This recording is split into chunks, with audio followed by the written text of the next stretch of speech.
Hello everyone, this is Dipesh Manorani with you and welcome you in this class. बच्चों कैसे हैं आप सब? आई होप सभी मस्त होंगे, आई होप सभी स्वस्थ होंगे, सुपर होंगे, ग्रेट होंगे, एनर्जेटिक और एंथुसियास्टिक होंगे। तो क्लास में जुड़ चुके हैं सभी बच्चों का स्वागत है और जल्दी से जल्दी कमेंट सेक्शन में आकर कमेंट कर दें। इस क्लास का मोटो, इस क्लास का एम मैं आपके साथ शेयर कर देता हूं। ऐसा सच आपको पता है कि आपके सीबीएसई बिजनेस स्टडी के बोर्ड एग्जाम्स है और उससे पहले एक क्लास लाई जा रही है ताकि आप ज्यादा से अच्छे से रिविजन कर पाएं और जो भी चीजें आपने पढ़ ली है उनको अच्छे से रिवाइज कर पाएं।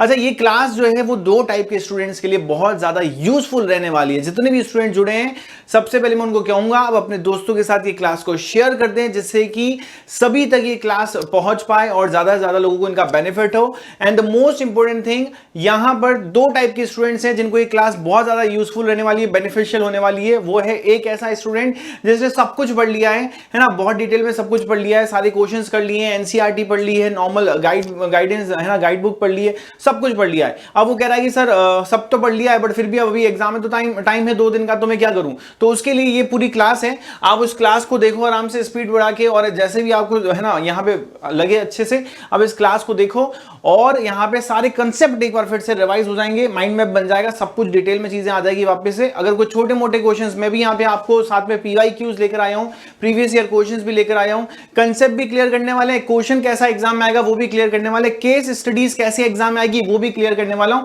तो ये 4-5 जो टॉपिक इंपॉर्टेंट रहते हैं बिजनेस स्टडी के अंदर, वो सारी चीजें मैं क्लियर करना हूं। सेकंड स्टूडेंट वो कि सर हमने तो बिल्कुल नहीं पढ़ा है, अब बता दो, आपके है ना हम हवाले हैं, अब आप जो कहोगे वो पढ़ लेंगे। तो वो स्टूडेंट को भी मैं यही कहूंगा कि स्टार्टिंग से लेके एंड तक फोकसफुली क्लास देखनी है। अगर हो तो अपने पास एक है ना नोटबुक और पेन रख के नोट डाउन करें शॉर्ट में नोट्स को, और क्लास को कम से कम 1 से 2 बार देख लेंगे तो वो क्लास 12 बिजनेस स्टडी में अच्छे मार्क्स लेकर आ जाएगा। ठीक है, तो हमारा यहाँ पे जो एम है, ऑब्जेक्टिव है, मैंने आपको शेयर कर दिया है मेरी पूरी क्लास का।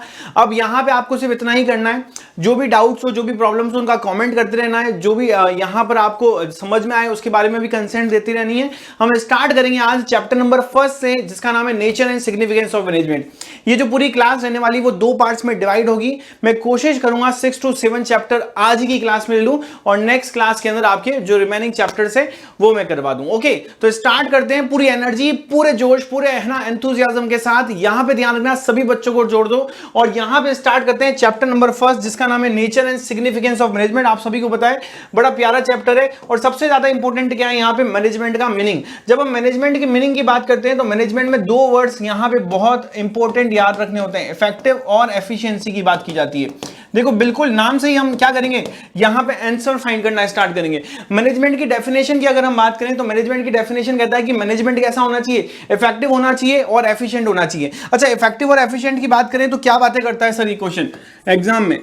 इफेक्टिव और एफिशिएंट की बात करें, इफेक्टिव का मतलब होता है कंप्लीट टास्क ऑन टाइम, जो भी टास्क मिला है वो टाइम पर कंप्लीट करें, कंप्लीट टास्क ऑन टाइम। और एफिशिएंसी की बात करें हम दोस्तों तो एफिशिएंसी का मीनिंग क्या होता है? तो एफिशिएंसी का मतलब होता है यहां पे मिनिमम कॉस्ट पे मैक्सिमम क्या करना, हमें प्रोडक्शन करना है। मिनिमम कॉस्ट पे हमें यहां पे मैक्सिमम प्रोडक्शन की बात की जा रही है। I hope it is clear. तो ये 2 पॉइंट्स की बात की जा रही है, इफेक्टिवनेस और एफिशिएंसी। मैनेजमेंट के अंदर, मैनेजमेंट अगर इफेक्टिव है बट एफिशिएंट नहीं है, मैनेजमेंट क्या है, इफेक्टिव है बट एफिशिएंट नहीं है, तो क्या चल जाएगा क्या? इट इज गुड क्या? नहीं। मैनेजमेंट एफिशिएंट है बट इफेक्टिव नहीं है, इट इज गुड क्या? नहीं। तो इस केस में हमें ध्यान रखना है मैनेजमेंट इफेक्टिव और एफिशिएंट दोनों का होना जरूरी है। मैनेजमेंट के अंदर एफिशिएंसी भी होना जरूरी है और मैनेजमेंट के अंदर यहां पे इफेक्टिवनेस का भी होना बहुत ज्यादा जरूरी है। ठीक है, तो जब हम चैप्टर नंबर 1 की बात करें तो इफेक्टिव और एफिशिएंसी की केस स्टडी बनती है। ये ध्यान रखना कितने मार्क का क्वेश्चन यहां पे आने की चांसेस है सर, इस पर्टिकुलर पोर्शन में से केस स्टडी बनेगी हमारे पास। यहां पे 4 मार्क्स का क्वेश्चन या 6 मार्क का क्वेश्चन आने की चांसेस है, तो इसलिए यहां पे ध्यान रखें जो भी टॉपिक कराऊंगा उसके ऊपर उसकी मार्किंग जरूर लिखूंगा जिससे कि बच्चे को क्लियर हो जाए कि हाँ सर इसकी केस स्टडी बनने वाली है, यहां से 4 to 6 मार्क का क्वेश्चन आने वाला है। इस तरीके से आपको पढ़ाई करनी है। इसका क्वेश्चन भी मैं अभी लास्ट में लेकर आऊंगा। ठीक है, चलो थोड़ी सी आगे बात करते हैं, थोड़ा सा और आगे बढ़ते हैं। यहां पे डेफिनेशन हमने क्लियर कर दी, यहां पे बात करते हैं अब कैरेक्टरिस्टिक्स की। देखो मैनेजमेंट की डेफिनेशन फिर से एक बार रिवाइज कर रहा हूं। Management is the process of getting things done with the aim of achieving goal of the organisation effectively और एफिशिएंटली बोथ। ठीक है, तो आपको इफेक्टिवली और एफिशिएंटली क्या करना है, मैनेजमेंट के ऑर्गेनाइजेशन के गोल्स को अचीव करना है। ये ध्यान रखना है, दोनों तरीके से होगा, इफेक्टिवली भी और एफिशिएंटली भी। चलो स्टार्ट करते हैं कैरेक्टरिस्टिक्स ऑफ मैनेजमेंट। जब मैं कैरेक्टरिस्टिक्स की बात करता हूं तो सबसे ज्यादा मैनेजमेंट क्या है, मैनेजमेंट गोल ओरिएंटेड है। मतलब कि हम किसी भी चीज का मैनेजमेंट कर रहे हैं। यहां भी ये पर्टिकुलर आपके सामने एक चार्ट प्रेजेंट किया गया है, तो ये जो चार्ट प्रेजेंट किया गया है इसको एकदम अच्छे से प्रेजेंट किया गया ना, एकदम सही से मैनेज किया गया है, तो उसके पीछे क्या होगा, एक पर्पस होगा। तो गोल है मेरा कि आपको हर एक चीज अच्छे से समझ में आ जाए, है ना। यहाँ पे डिफरेंट डिफरेंट कलर यूज किए गए हैं, तो इस वे में मैनेज किया गया जिससे कि बच्चों को दिमाग में, है ना, लॉन्ग टर्म तक ये चीज रहे, कम से कम एग्जाम तक तो रहे। तो इन सच केस यहाँ पर मैनेजमेंट को क्या बोला गया है हमने, management is goal oriented. Without purpose management नहीं होगा। इस चीज का आपको थोड़ा सा ध्यान रखना है। तो there should be a purpose, तो यहाँ पे एक गोल होना चाहिए, पर्पस होना चाहिए, उसकी बात हम ध्यान रखेंगे। ओके, नेक्स्ट होता है परवेसिव की बात करें तो मैनेजमेंट जो होता है वो एप्लीकेबल जो होता है हर जगह पे। एप्लीकेबिलिटी की बात करें तो मैनेजमेंट जो एप्लीकेबल होता है everywhere.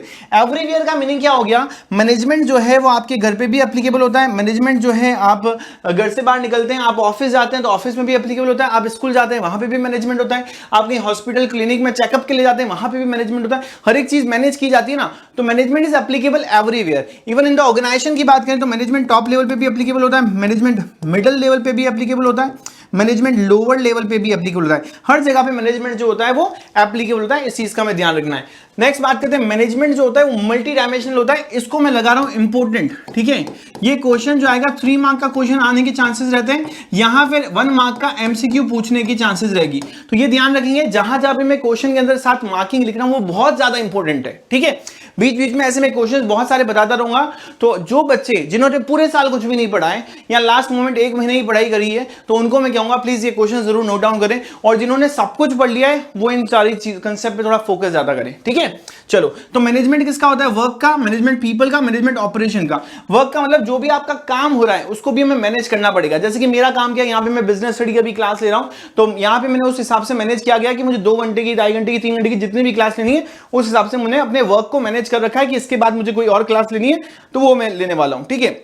Management of people, people मतलब कि ह्यूमन रिसोर्स, जितने भी ह्यूमन रिसोर्स होते हैं उनका मैनेजमेंट किया जाता है। मैनेजमेंट ऑफ पीपल का मतलब ह्यूमन रिसोर्स की बात की जा रही है, तो ह्यूमन रिसोर्स का मैनेजमेंट किया जाता है। ऑपरेशन का मतलब होता है डे टू डे की एक्टिविटीज, जो भी ऑर्गेनाइजेशन में जो रेगुलर बेसिस पे हो रहा है उसको हम बोलते हैं operation. This is known as day to day activities, जितनी भी हो रही है ऑर्गेनाइजेशन में उनको हम टाइम टू टाइम क्या करते हैं, मैनेज करते हैं। डे टू डे क्या हो रहा है ऑर्गेनाइजेशन के अंदर, मैनेजमेंट हो रहा है, यहाँ पे प्रोडक्शन हो रहा है, तो प्रोडक्शन मशीन से रोज ना कुछ नया प्रोडक्ट बन रहा है, इनपुट डाल रहे हैं, आउटपुट निकल रहा है, तो यहाँ पे डेली ऑपरेशन बेसिस जो चीजें होती है, प्रोडक्शन बेसिस की जो चीजें होती है उनका मैनेजमेंट हो रहा है। नेक्स्ट बात करते हैं यहाँ पे मैनेजमेंट जो किसी एक पर्सन का कभी नहीं हो सकता, ध्यान रखना। अगर सपोज इस पूरी उत्कृष्ट क्लासेस के अंदर मैं अकेला ही एक एम्प्लॉई हूं, मैं अकेला ही एक पर्सन हूं, तो मेरा मैनेजमेंट करना होगा क्या, नहीं। एक अगर सिंगल पर्सन का कोई मैनेजमेंट नहीं होता है, ठीक है, यहाँ एक घर है जहां पे आप अकेले ही रहते हो तो क्या मैनेज करोगे, कोई भी चीज कहीं भी पड़ी है कोई दिक्कत नहीं है।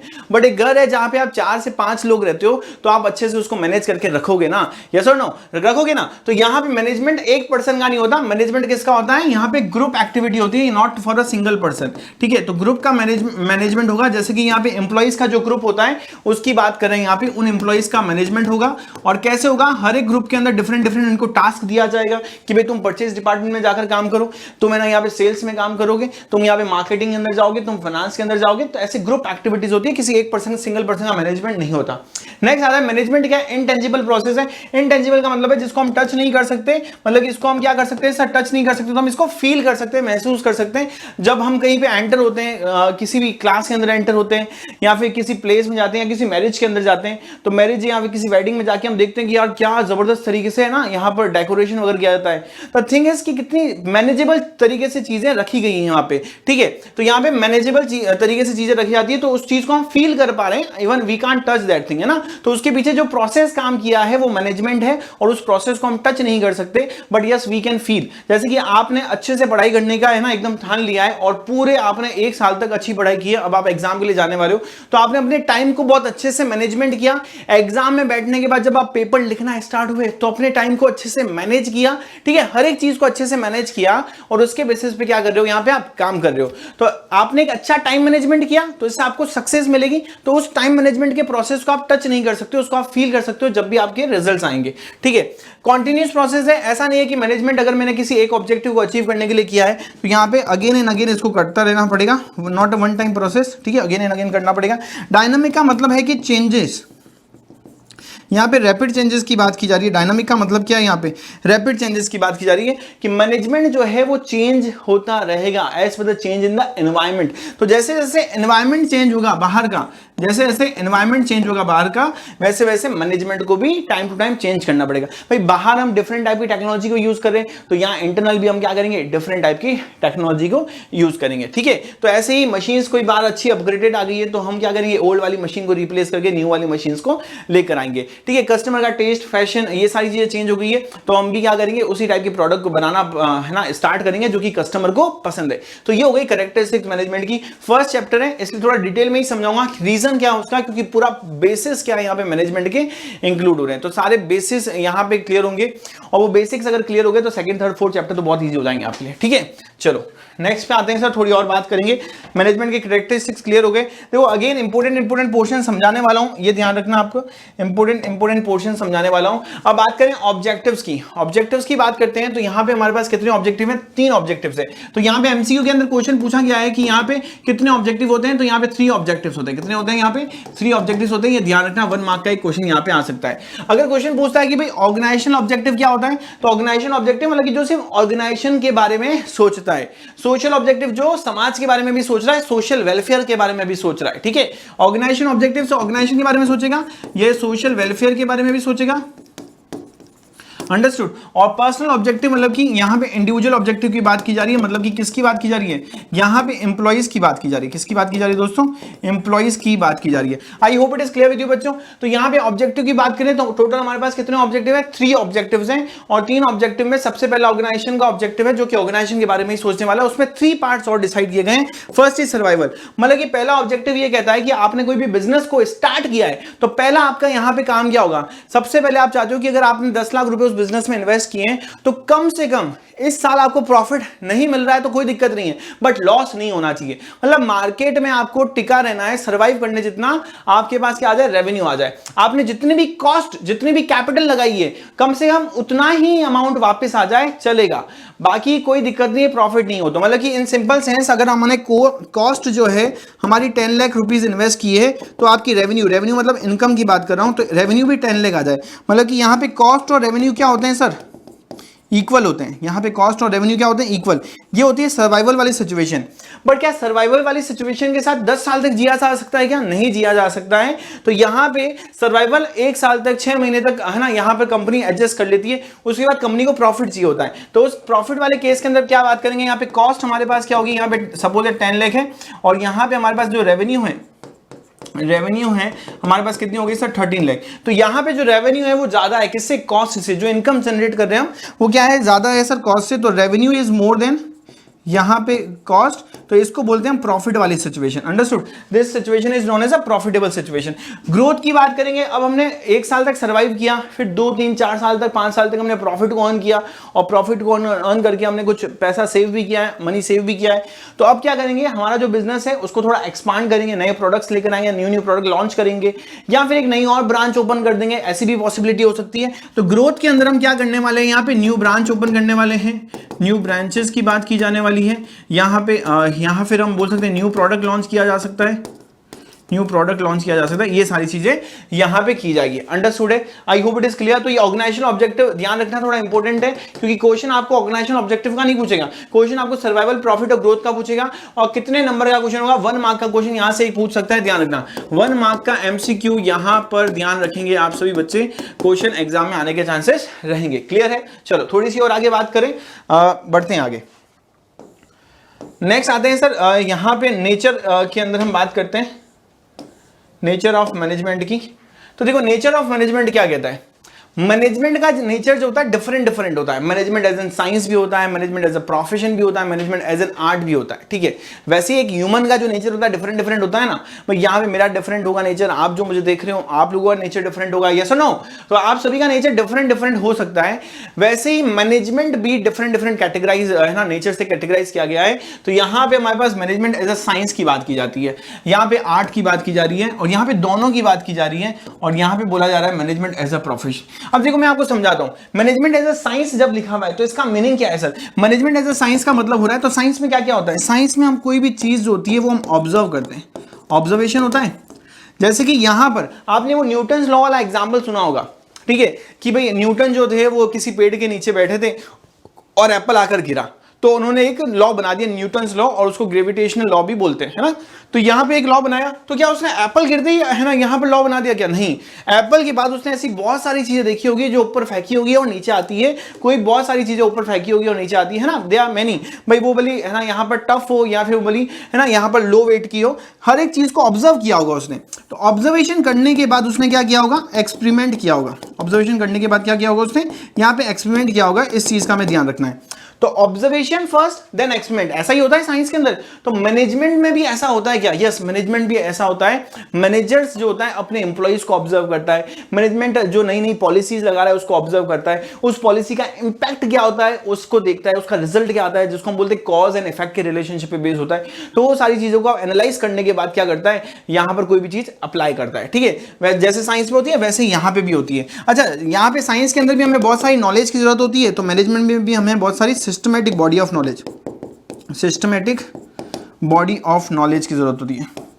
तो ये पॉइंट याद रखेंगे, सिस्टमैटिक बॉडी ऑफ नॉलेज की रिक्वायरमेंट होती है। साइंस के अंदर भी हमें नॉलेज की रिक्वायरमेंट होती है, वैसे ही मैनेजमेंट के अंदर भी हमें काफी सारी नॉलेज की रिक्वायरमेंट होती है कि लीडरशिप क्या होती है, मैनेजमेंट किस तरीके से किया जाएगा, ठीक है। ये कुछ पॉइंट्स होते हैं जिनको थ्योरेटिकली डिफरेंट यहाँ पे मैनेजमेंट के जो यहाँ पे हम कह सकते हैं कि ना जो ऑथर्स हैं उन्होंने डिफरेंट मीनिंग्स दे रखे। नेक्स्ट अगर थोड़ी सी बात करूँ मैनेजमेंट एज अ साइंस के अंदर, तो यहाँ पे एक और पॉइंट आता है, वो होता है यूनिवर्सल एप्लीकेबिलिटी। ये लास्ट पॉइंट लिखाऊंगा, यूनिवर्सल एप्लीकेबिलिटी। तो यूनिवर्सल एप्लीकेबिलिटी की बात करूं तो यूनिवर्सल एप्लीकेबिलिटी क्या कहता है? यूनिवर्सल एप्लीकेबिलिटी कहता है कि यहां पर जो हमारे पास साइंस है, जैसे न्यूटन्स लॉ कहां बन गया सर? अमेरिका में बन गया था, बट वो पूरी दुनिया में एप्लीकेबल हो रहा है कि नहीं हो रहा है? हो रहा है। वैसे ही मैनेजमेंट भी जो होता है वो पूरी दुनिया में ही एप्लीकेबल होगा। ये चीज का आपको ध्यान रखना है। पूरी दुनिया मतलब कैसे कि मेरी ऑर्गेनाइजेशन में मैनेजमेंट हो रहा है, तो क्या यूएस की ऑर्गेनाइजेशन में मैनेजमेंट नहीं होता होगा? वहां भी होता होगा, बट तरीका डिफरेंट होगा, ठीक है। तो वहां भी मैनेजमेंट हो रहा है, यहां भी मैनेजमेंट हो रहा है, कोई और कंपनी में चला जाऊंगा तो वहां पे भी मैनेजमेंट हो रहा है। तो हर एक चीज को मैनेजेबल वे में लिया जाएगा, हर एक चीज, हर एक जगह का टाइम फिक्स होगा, हर एक जगह का यूनिफॉर्म कोड फिक्स होगा, वो सारी चीजें यहां पर जो ड्रेस कोड होगी वो फिक्स होगी, वो इस केसेस में यहां पे मैनेजमेंट किया जाएगा। अंडरस्टूड? तो जैसे साइंस के जो प्रिंसिपल्स होते हैं वो यूनिवर्सल एप्लीकेबल होते हैं, वैसे ही मैनेजमेंट भी हर एक ऑर्गेनाइजेशन में होता है, यूनिवर्सली होता है। ऐसा नहीं है कि कहीं हो रहा है कहीं नहीं हो रहा है। जहां पे मैनेजमेंट नहीं हो रहा है तो वहां पे फेलियर के चांसेस ज्यादा होते हैं, और जहां मैनेजमेंट हो रहा है वहां पे सक्सेस के चांसेस ज्यादा होते हैं। नेक्स्ट आता है मैनेजमेंट एज एन आर्ट की बात करें तो मैनेजमेंट एज एन आर्ट क्या कहता है दोस्तों? मैनेजमेंट एज एन आर्ट कहता है यहां पर, आर्ट क्या होती है? आर्ट का मतलब होता है क्रिएटिविटी।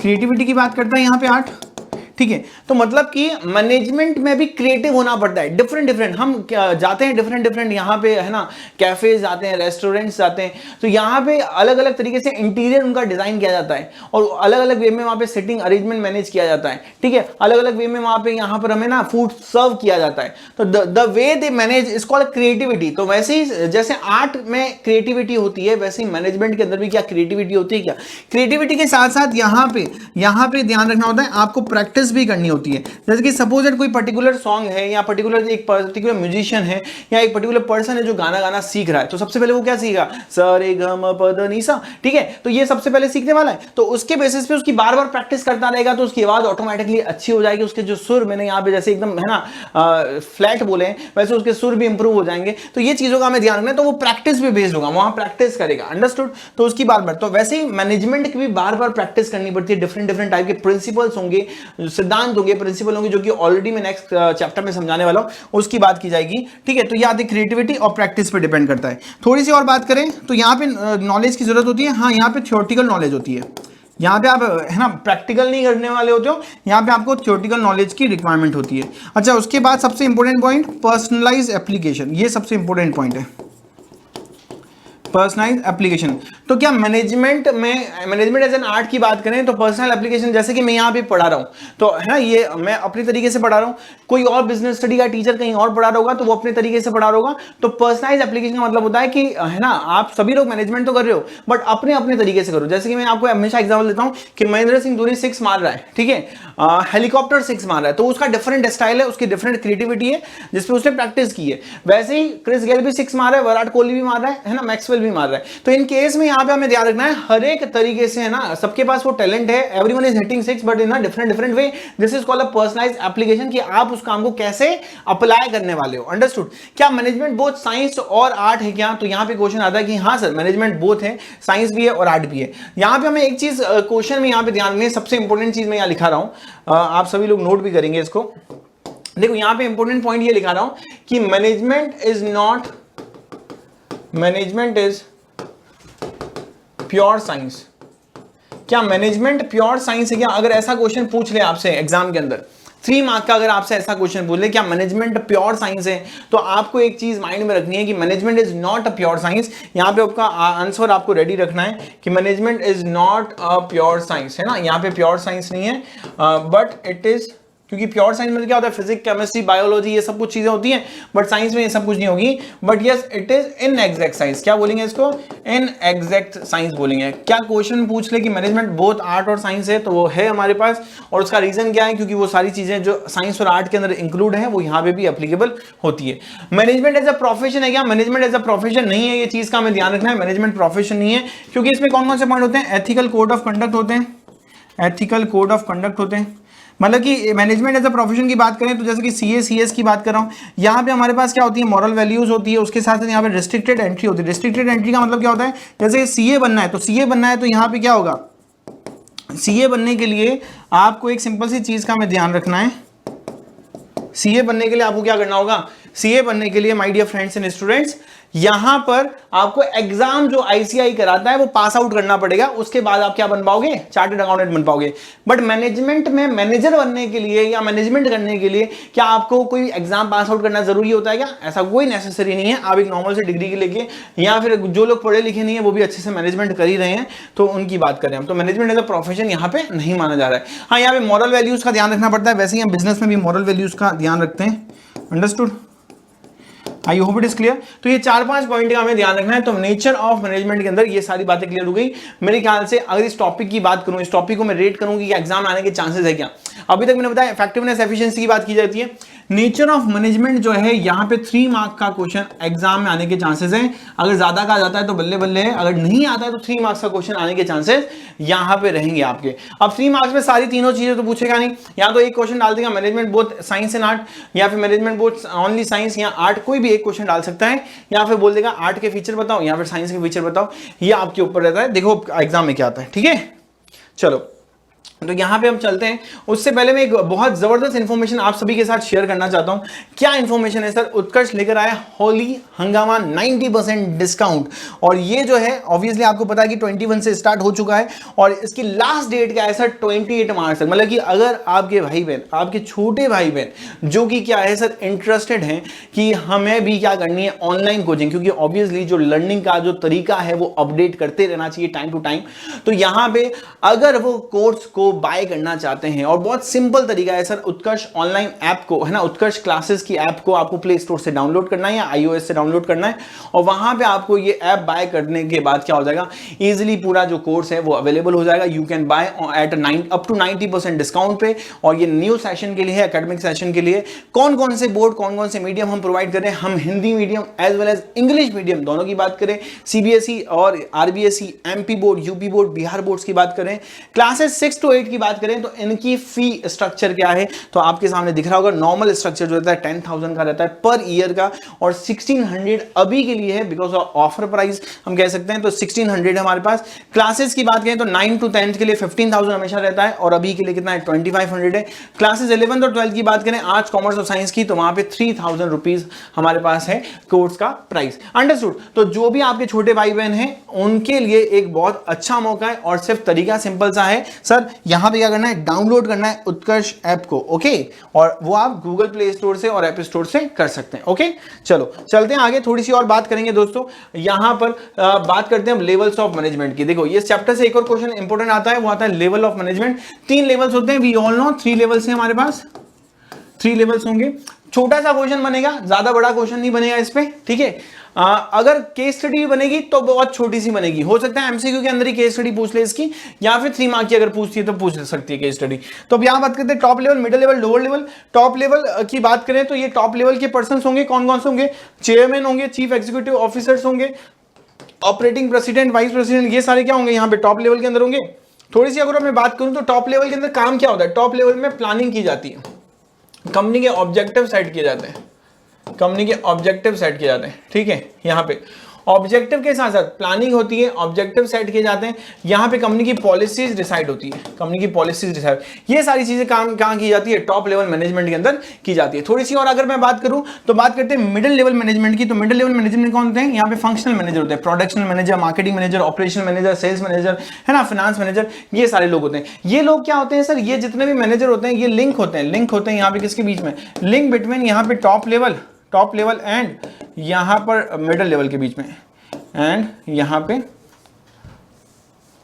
एंड लोअर लेवल के बीच में, ठीक है। इन दोनों के बीच में ये क्या होंगे, लिंक का काम करेगा ये person, understood. Lower level management क्या होते हैं, जिनका नाम होता है सुपरविजन, है ना, सुपरवाइजर जिसको हम बोल सकते हैं, फोरमैन बोल सकते हैं, क्लर्क बोल सकते हैं, जूनियर मैनेजर बोल सकते हैं, इंस्पेक्टर बोल सकते हैं। इनका काम क्या होता है, इनको ऑपरेशनल लेवल मैनेजर भी बोला जाता है, ध्यान रखना, इनको ऑपरेशनल लेवल मैनेजर भी बोला जाता है, इनको फर्स्ट लाइन मैनेजर भी बोला जाता है। क्या बोला जाता है इनको, फर्स्ट लाइन मैनेजर भी बोला जाता है।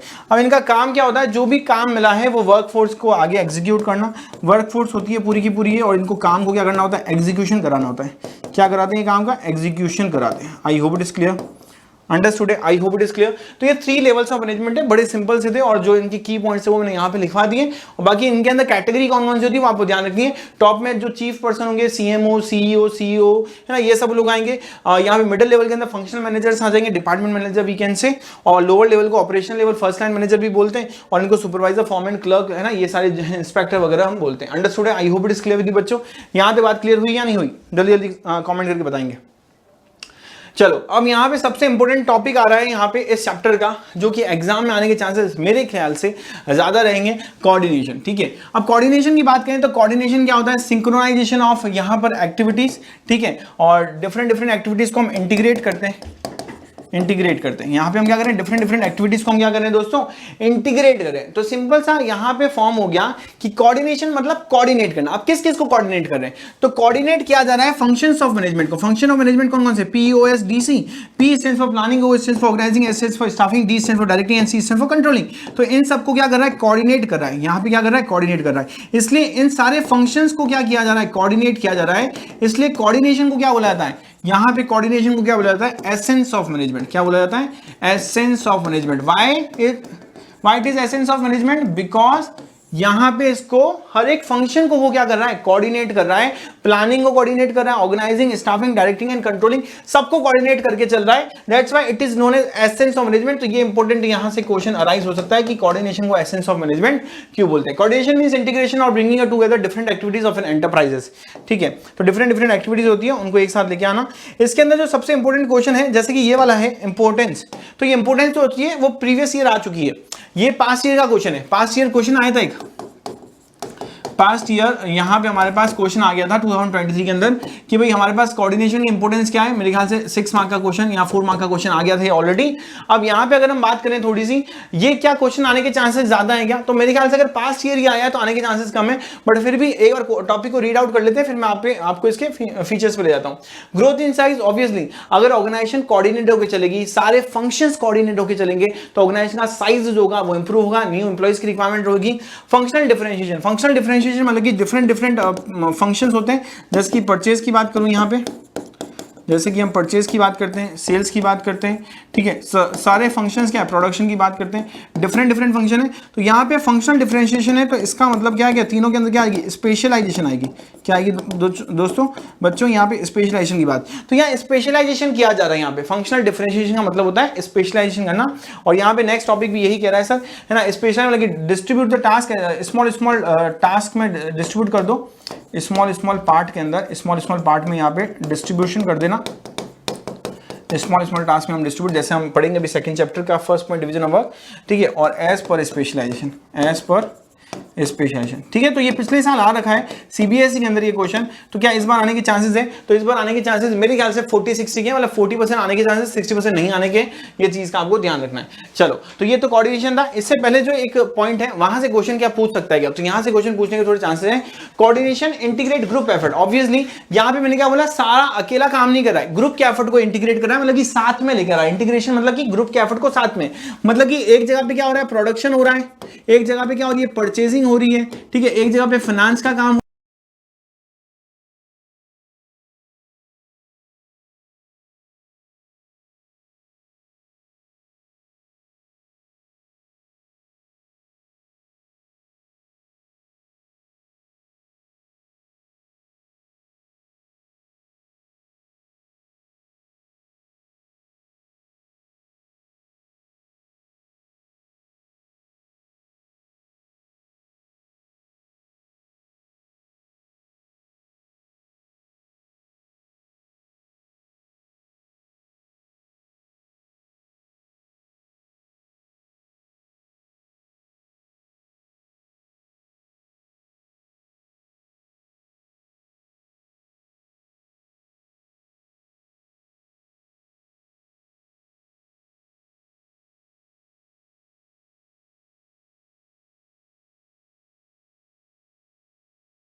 ठीक है। तो करेक्टरिस्टिक्स की बात कर रहे थे हम, यहाँ पे फर्स्ट पॉइंट हमने देख लिया था, वापस से समझा रहा हूँ, coordination, integrate, group effort. Group efforts की बात करें तो यहाँ पे production, purchase, finance, sales, different different departments हैं, तो डिफरेंट डिफरेंट डिपार्टमेंट्स को कोऑर्डिनेशन क्या करता है, इंटीग्रेट करता है towards the goal of the organization, towards the objective of the organization, ठीक है।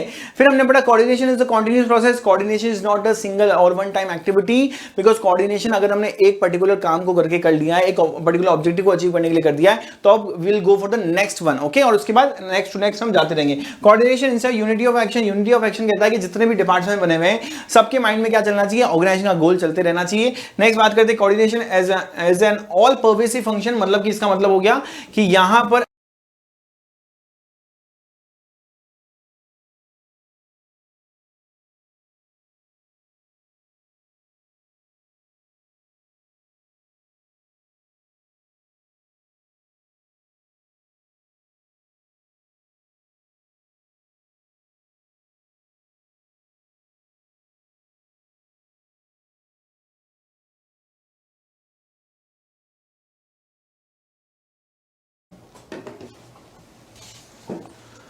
तो coordination is the responsibility of all the managers, सारे के सारे मैनेजर्स जो है ना उनकी रिस्पांसिबिलिटी है कोऑर्डिनेशन, इस चीज का आपको ध्यान रखना है। मतलब कि यहाँ पे जितने भी मैनेजर्स होते हैं, टॉप लेवल मैनेजर्स, वहां पे भी कोऑर्डिनेशन होना चाहिए, मिडिल लेवल मैनेजर्स, वहां पे भी कोऑर्डिनेशन होना चाहिए, लोअर लेवल मैनेजर्स, तो हर एक लेवल पे मैनेजर्स हैं, हर एक जगह पे कोऑर्डिनेशन का होना क्या है, जरूरी है। Clear. Coordination is a deliberate function, बहुत इंपॉर्टेंट पॉइंट है, ध्यान रखना। डेलिबरेट का मतलब होता है कि सबको एक साथ लेकर चलने वाला फंक्शन है, और बड़ा यहाँ पर है ना ऑब्जेक्टिव को अचीव करने के लिए काम करता है, क्योंकि ये सेपरेट फंक्शन नहीं है, it is not a separate function, है ना, not a separate function, but yes यहाँ पे सेपरेट फंक्शन तो नहीं है, बट यहाँ पे एक चीज हमें ध्यान रखनी है कि ये क्या करेगा, ऑब्जेक्टिव को अचीव करने के लिए पूरी की पूरी मेहनत कोशिश करेगा, जैसे आप अभी एग्जाम में पास आउट होने के लिए कर रहे हैं। अंडरस्टूड। तो इसके लिए इसको हम इसको बोलते हैं यहाँ पे separate function, not a separate function. Next आते हैं सर, तो ये पॉइंट हमने क्लियर कर दिए। अब कुछ क्वेश्चंस हैं जो कि लास्ट में बताने वाला हूं मैं आप सभी को। अभी मैं लेके चलता हूं यहाँ पे चैप्टर नंबर 2 की बात कर रहे हैं हम, यहाँ पे सारे स्टूडेंट्स यहाँ पे आ जाएंगे मेरे साथ। जब हम चैप्टर नंबर 2 की बात करते हैं तो एक स्लाइड पीछे ले जाके मैं यहाँ पे एक पॉइंट समझना चाहूंगा, चैप्टर नंबर 2 में क्या क्या इंपॉर्टेंट है सर। चैप्टर नंबर 2 मतलब कि प्रिंसिपल ऑफ मैनेजमेंट का चैप्टर है, सबसे ज्यादा इंपॉर्टेंट यहाँ पे दो चीजें, एक तो यहाँ पे साइंटिफिक प्रिंसिपल्स की बात की जा रही है, साइंटिफिक प्रिंसिपल्स, ठीक है, और यहां पे नेक्स्ट पॉइंट आता है यहाँ पे एडमिनिस्ट्रेटिव प्रिंसिपल, एडमिनिस्ट्रेटिव प्रिंसिपल, ठीक है। अब यहाँ पे साइंटिफिक प्रिंसिपल और एक और चीज है technique of scientific management, techniques of scientific management, techniques of scientific management की बात करें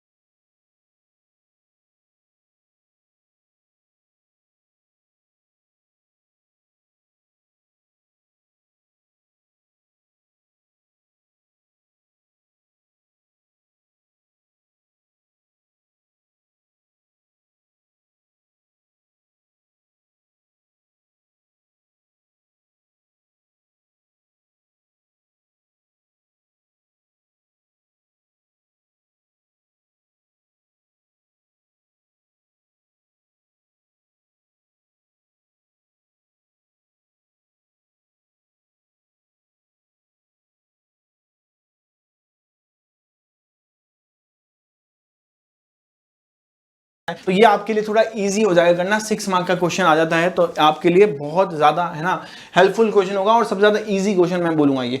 और इजी क्यों बोल रहा हूँ, क्योंकि अभी समझाऊंगा ना तो सब धीरे धीरे समझ में आ जाएगा। चलो बात करते हैं यहाँ पे सबसे पहले साइंटिफिक प्रिंसिपल की, जो कि किसने दिए थे, जो कि दिए थे अबाउट फ्रेडरिक विंसलो ने। Frederick Winslow Taylor, FW Taylor के नाम से फेमस है, ये ध्यान रखना। और यहाँ पे इन्होंने कौन से प्रिंसिपल दिए थे सर, साइंटिफिक प्रिंसिपल्स की बात की गई थी। क्या बोले थे इन्होंने, साइंटिफिक प्रिंसिपल्स की बात की गई थी।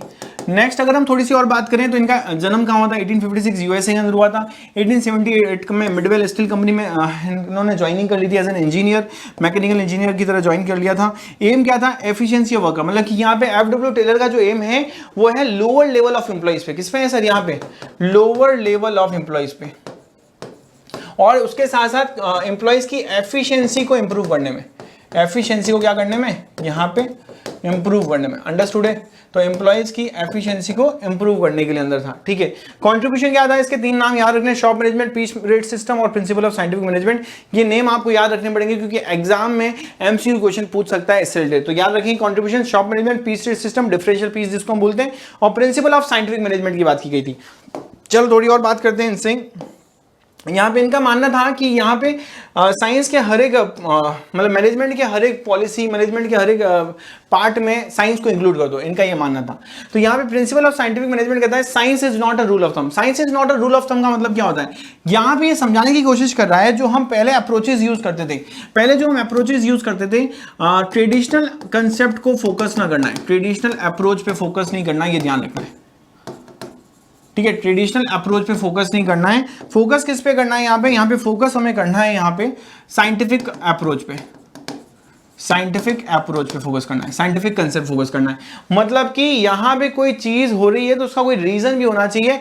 हिट एंड ट्रायल मेथड पे हम फोकस नहीं करेंगे, डू नॉट फोकस ऑन, है ना, not focus on hit and trial, hit and trial. Hit and trial पे हमें फोकस नहीं करना, हमें फोकस किस पे करना है, यहाँ पे कॉज एंड इफेक्ट के रिलेशनशिप पे। कोई भी चीज हुई है उसका तो कारण क्या है, रीजन क्या है, तो उसके ऊपर हमें आगे बढ़ना है। ठीक है, तो ट्रेडिशनल अप्रोच क्या होती है कि पिछली बार हमने ये वाला मेथड यूज किया था, चलो इस बार भी प्रॉफिट को अर्न करने के लिए सेम मेथड यूज करते हैं। अब जो मेथड आपने पिछली बार यूज किया था वो 2 साल पहले यूज किया था, 2 साल बाद बहुत सारी चीजें चेंज हो सकती है, एनवायरमेंट चेंज हो सकता है, टेक्नोलॉजी चेंज हो सकती है। तो यहाँ पे आप सेम मेथड को यूज करके आप क्या करो, hit and trial method use करो कि चलो लगा के देखते हैं, हो रहा है तो ठीक है, नहीं तो कोई बात नहीं। तो ऐसा करने से क्या हो गया, है ना, फेलियर के चांसेस ज्यादा होंगे, यहाँ पे सक्सेस के चांसेस कम होंगे। तो इसलिए यहाँ पे साइंटिफिक मेथड को यूज करो। जो भी आप मेथड एप्लीकेबल करने वाले हो उसको पहले एक्चुअल में क्या करो, यहाँ पर, है ना, यहाँ पे एक्चुअल में आप करके देखो, ऑब्जर्व करके देखो, और फिर देखो कि वो सही में रिजल्ट सही दे रही है, तो फिर उसको यूनिवर्सल और सेंट्रल बेसिस पे क्या करो, अप्लाई करो अपनी ऑर्गेनाइजेशन के अंदर, है ना। पहले अगर नहीं दे पा रही रिजल्ट तो फिर उसके बाद उसको और प्रैक्टिस करते रहो। नेक्स्ट आता है harmony not Discord. Harmony not Discord, harmony का मतलब होता है यूनिटी। यूनिटी मतलब कि ऑर्गेनाइजेशन में जितने भी लोग काम करें वो यूनिटी के अंदर काम करेंगे, सारे के सारे एम्प्लॉइज होते हैं वो यूनिटी में काम करेंगे। डिस्कॉर्ड नहीं होना चाहिए, डिस्कॉर्ड का मतलब उनके बीच में, है ना, फाइट नहीं होना चाहिए, कॉन्फ्लिक्ट नहीं होना चाहिए, यहाँ पे कॉन्फ्लिक्ट नहीं होना चाहिए। डिस्कॉर्ड का मतलब ये होता है ना, शुड नॉट कॉन्फ्लिक्ट। अगर कॉन्फ्लिक्ट हो जाएगा तो क्या होगा, काम नहीं हो पाएगा। इसी पर्टिकुलर प्रिंसिपल का एक्सटेंशन है, तो ये क्या है, एक्सटेंशन है, एक्सटेंशन। ये 1 मार्क का क्वेश्चन है, देखो ये MCQ क्वेश्चन आएगा 1 मार्क का, है ना। Which of the following is the extension of harmony not Discord. तो हार्मनी नॉट डिस्कॉर्ड का एक्सटेंशन क्या है यहाँ पे हमारे पास, तो एक्सटेंशन है ये कॉपरेशन नॉट इंडिविजुअलिज्म। ठीक है, तो उसकी बात करते हैं, क्लियर। तो ये कह रहा है कॉपरेशन और इंडिविजुअलिज्म की बात करें तो ये कह रहा है कि सबको हमें अपने ऊपर फोकस नहीं करना है, we have to focus on the whole organisation. Next आता है development of the workers to their greatest efficiency and prosperity. मतलब कि वर्कर्स जो काम कर रहे हैं वो एकदम डेवलपमेंट होकर काम करें। और डेवलपमेंट कैसे होगा वर्कर्स का, उनकी ट्रेनिंग से होगा। उनको क्या प्रोवाइड करो, यहाँ पे ट्रेनिंग प्रोवाइड करो। Training again and again the जाएगी टेक्नोलॉजी से रिलेटेड, क्योंकि बहुत सारी चीज़ें ऑर्गेनाइजेशन में चेंज होती रहती है, एनवायरमेंट में चेंज होती रहती है, तो उनको बार बार क्या देनी है, यहाँ पे ट्रेनिंग प्रोवाइड करनी पड़ेगी, जिससे उनका क्या होगा, डेवलपमेंट हो जाएगा। अंडरस्टूड है, तो ये हो गया हमारे पास 4th पॉइंट। तो ये प्रिंसिपल ऑफ साइंटिफिक मैनेजमेंट के पॉइंट से। अब थोड़ी सी और बात करूं तो यहाँ पे आती है टेक्निक्स। टेक्निक्स की बात करें तो मैंने बोला था, है ना, 7 to 8 टेक्निक्स है, समझना अच्छे से। फंक्शनल फॉर्मेटशिप क्या था, functional foremanship is the extension of division of work. जैसा हमने डिवीजन ऑफ वर्क पढ़ा था उसका ये एक्सटेंशन है। डिवीजन ऑफ वर्क हम यहाँ पे भी प्रिंसिपल ऑफ हेनरी फ्योल में पढ़ेंगे। फंक्शनल फॉर्मेटशिप कहता है फंक्शंस के अकॉर्डिंग क्या करो, काम को डिवाइड करो।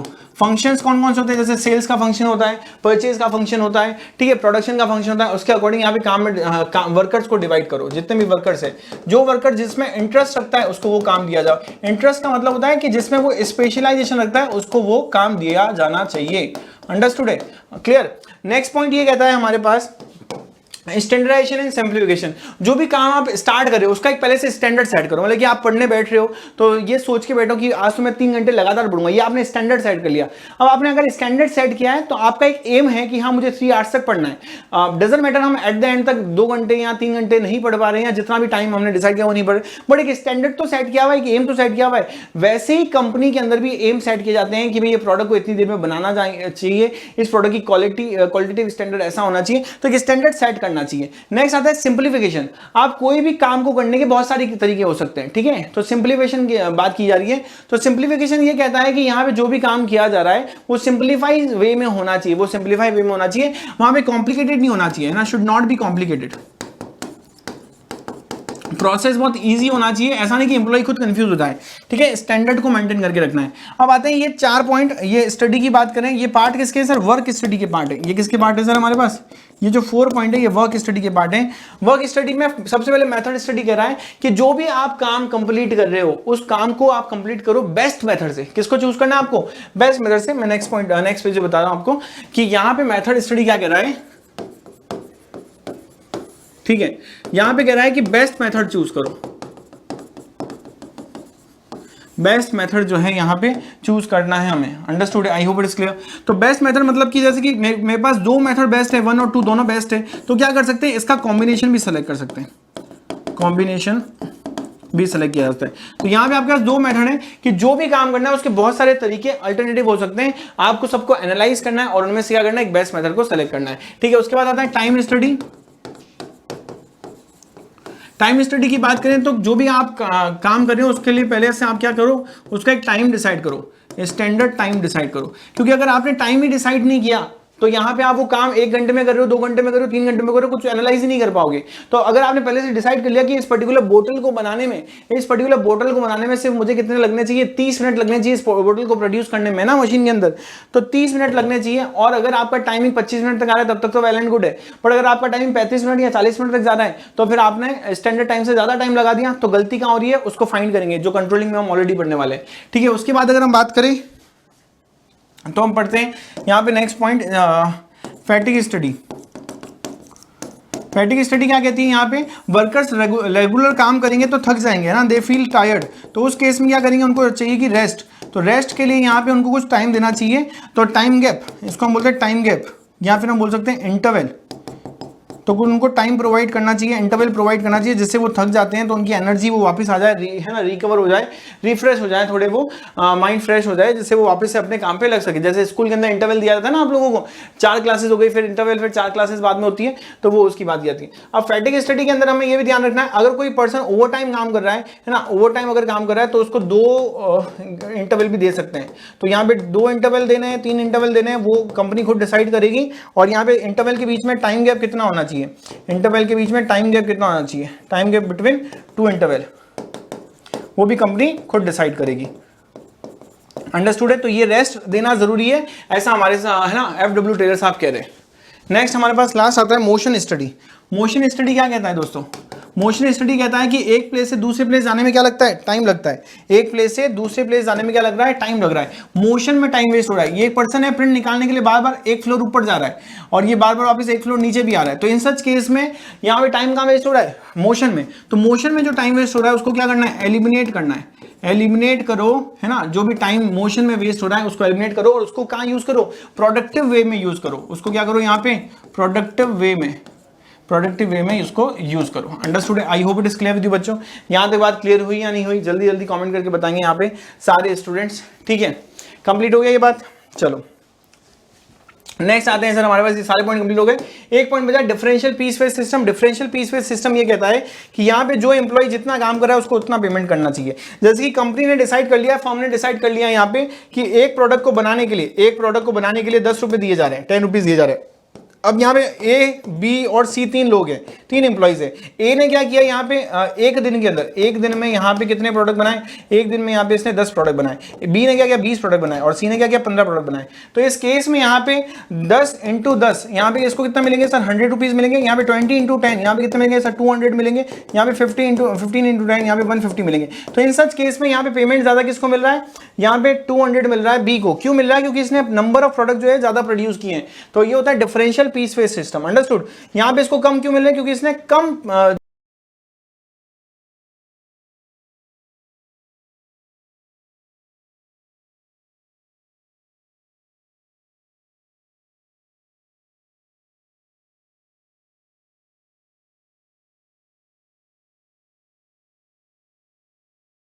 एटीन 1841 फ्रांस में जन्म हुआ था। डिग्री क्या थी, इंजीनियरिंग की थी। 1860 में इन्होंने डिग्री ले ली थी।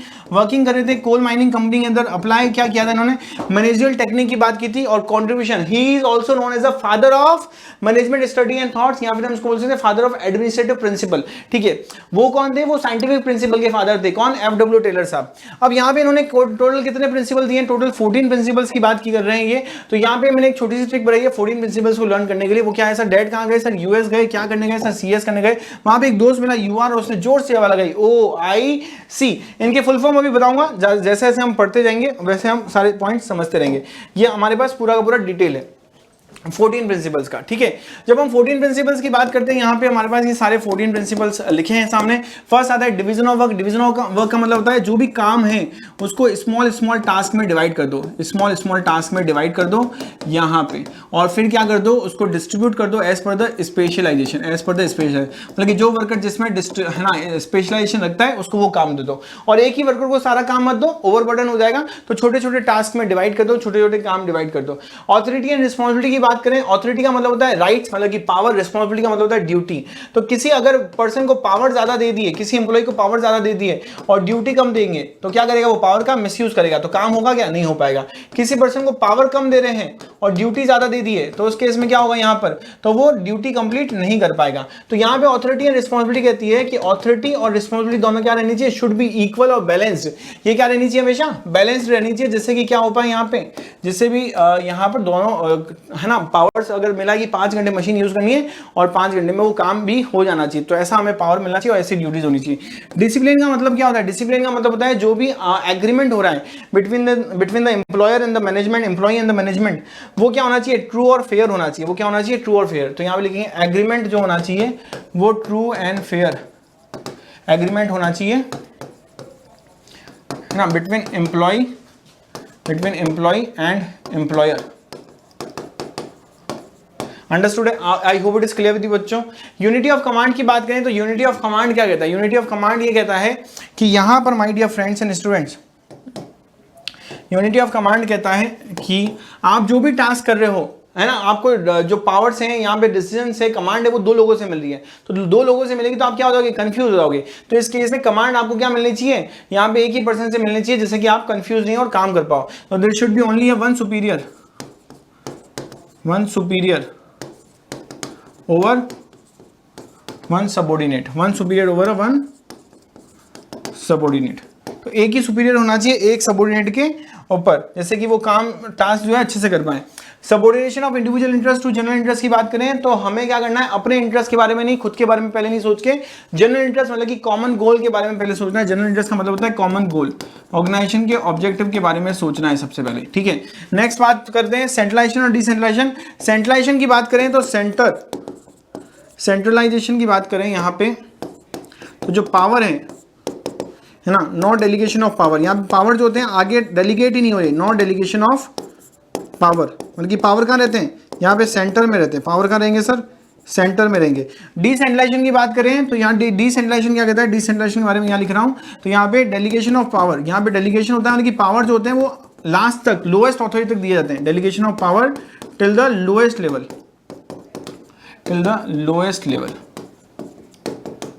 अंडरस्टूड बच्चों, तो ये चीज का हमें ध्यान रखना है। स्कालर चेन क्या होती है, इस टाइप का एक डायग्राम होता है, आपको पता होना चाहिए। और यहाँ पे एक गैंग प्लैंक भी बनती है, यहाँ पर डिफरेंट लोग होते हैं, हायरार्की फॉलो करते हैं, ये चीज को आपको ध्यान रखना है। यूनिटी ऑफ डायरेक्शन क्या होता है, सबके माइंड में एक ही चीज रहनी चाहिए, one head one plan, one head one plan, ये इसकी टैगलाइन है, और आप सभी लोग यहाँ पे याद रखेंगे इस टैगलाइन को, ठीक है। नेक्स्ट आता है रेम्यूनरेशन। जितने भी एम्प्लॉइज काम कर रहे हैं ऑर्गेनाइजेशन में उन सभी को रेम्यूनरेशन सेम मिलना चाहिए फॉर अ सेम वर्क। तो इक्वल पेमेंट या equal pay for equal work, equal और same type of work, understood. Next आता है ऑर्डर। ऑर्डर का मतलब होता है जो चीज जहां पे है वो वहीं होनी चाहिए, everything and everyone should be eight there, man and material should be eight there particular places. तो यहाँ पे एक लाइन बहुत इंपॉर्टेंट है जो लिख रहा हूँ, मैन एंड मटेरियल जो भी है वो अपनी जगह पे रहनी चाहिए, जिसकी जो जगह, जैसे स्कूल के अंदर आपकी टीचर आपको बोलती है ना, man and material should be eight their place, ठीक है। नेक्स्ट आता है हमारे पास इनिशिएटिव। इस इनिशिएटिव का मतलब होता है कि एक ऑर्गेनाइजेशन के अंदर मीटिंग चल रही है, तो उस मीटिंग के अंदर जितने भी मैनेजर के साथ एम्प्लॉइज बैठे होंगे, सबऑर्डिनेट्स बैठे होंगे, तो उनके पास वो राइट है कि वो क्या कर पाए, यहाँ पे इनिशिएट कर पाए, अपने आइडियाज, अपने सजेशन, अपने ओपिनियंस दे पाए, ठीक है। तो वो देने का इनके पास क्या होता है, राइट होता है। हाँ, बट उनको मानना या नहीं मानना इन पे डिपेंड करता है ना, मैनेजर पे डिपेंड करता है। स्टेबिलिटी ऑफ पर्सनल का मतलब होता है कि एक एम्प्लॉय को बार बार उस ऑर्गेनाइजेशन में निकालना नहीं चाहिए और बार बार उसका ट्रांसफर नहीं करना चाहिए। तो no frequent termination and transfer of employees unless otherwise is required. No frequent termination, no frequent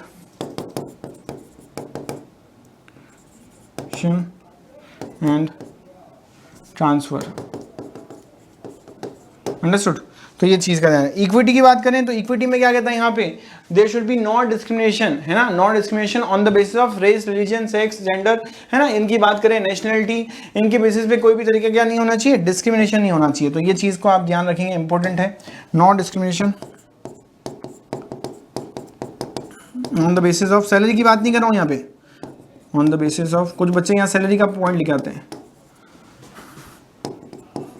race, religion, cast, है ना, जेंडर, नेशनलिटी एक्सेट्रा, ठीक है। इनके बेसिस पे नहीं होना चाहिए।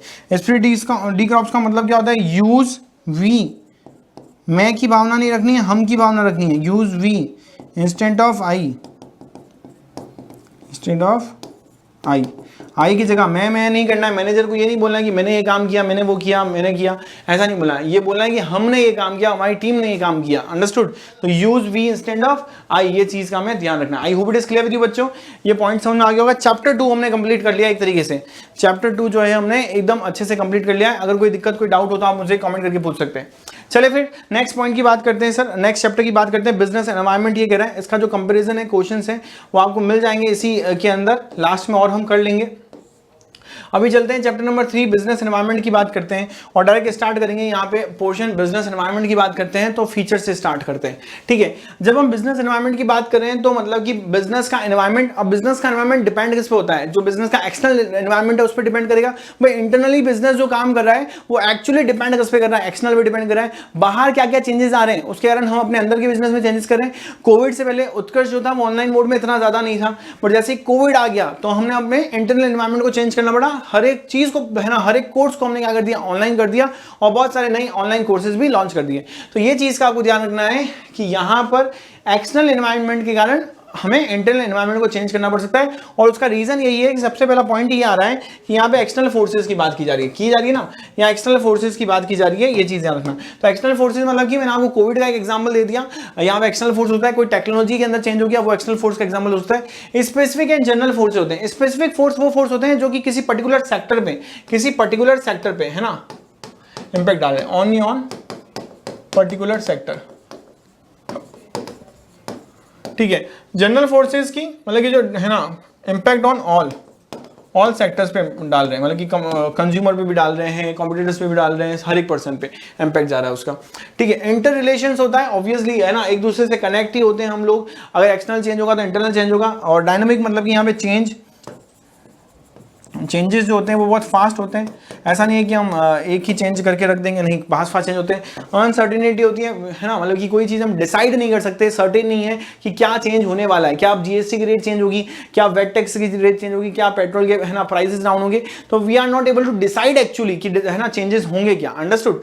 नेक्स्ट बात करें, कॉम्प्लेक्सिटी रहती है, वही अनसर्टेन वाला पॉइंट, और रिलेटिबिलिटी रहती है। अगेन द सेम चीज कि बाहर अगर जीएसटी के अंदर चेंज आया है तो रिलेटेबल है कि हमारे यहाँ भी कुछ ना कुछ टैक्स सिस्टम, टैक्स पॉलिसी क्या होगी, चेंज होगी, ये रिलेटेबल रहता है। अंडरस्टूड? तो ये सिंपल पॉइंट थे जो मैंने आपको एक बार समझा दिए। बिजनेस एनवायरनमेंट की बात कर रहे हैं हम, एक बार फिर से मैं बता रहा हूँ। इस पर्टिकुलर चैप्टर की बात करें तो डायमेंशन जो रहता है वो हमेशा से इंपॉर्टेंट टॉपिक रहता है।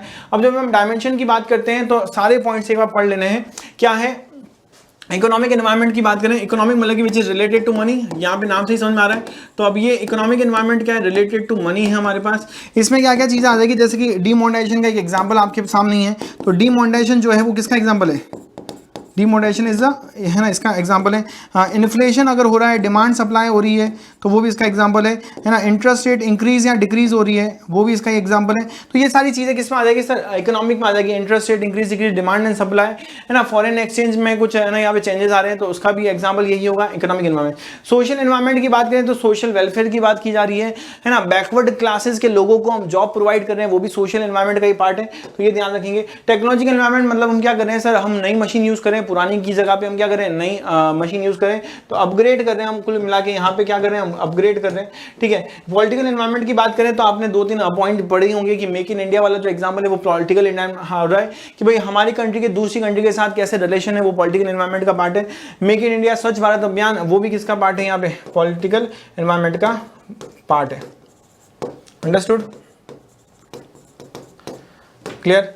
नेक्स्ट पॉइंट बात करें लीगल एनवायरनमेंट, तो लीगल एनवायरनमेंट मतलब कि एक स्टैच्यूटरी वार्निंग होती है। स्टैच्यूटरी वार्निंग कहाँ मिलती है सर? हर एक प्रोडक्ट में मिल जाएगी। जैसे कि जो भी प्रोडक्ट, जैसे कि सिगरेट है तो सिगरेट के ऊपर लिखा होता है ना, क्या है ना, it is injurious to the health. तो यहाँ पे हेल्थ के लिए क्या है सर? यहाँ पे इंजीरियस है, और ऑब्वियसली इसको कंज्यूम करने से है ना इट कैन किल। तो इन सच केस ये लीगल एनवायरनमेंट है कि गवर्नमेंट ने एक लॉ निकाल दिया कि हर एक ऐसा प्रोडक्ट जो कि हजार्डस है किसी की हेल्थ के लिए, किसी की लाइफ के लिए, तो उसके ऊपर ये वार्निंग्स लिखी होनी चाहिए, स्टैच्यूटरी वार्निंग, इसको बोलते हैं legal environment. Understood? I hope it is clear with you बच्चों, ये बात क्लियर हो गई? जल्दी जल्दी कमेंट करके बताएंगे। फिर आया था इकोनॉमिक रिफॉर्म्स इन इंडिया, जिसको हम बोलते हैं एलपीजी, आप सभी को पता होना चाहिए।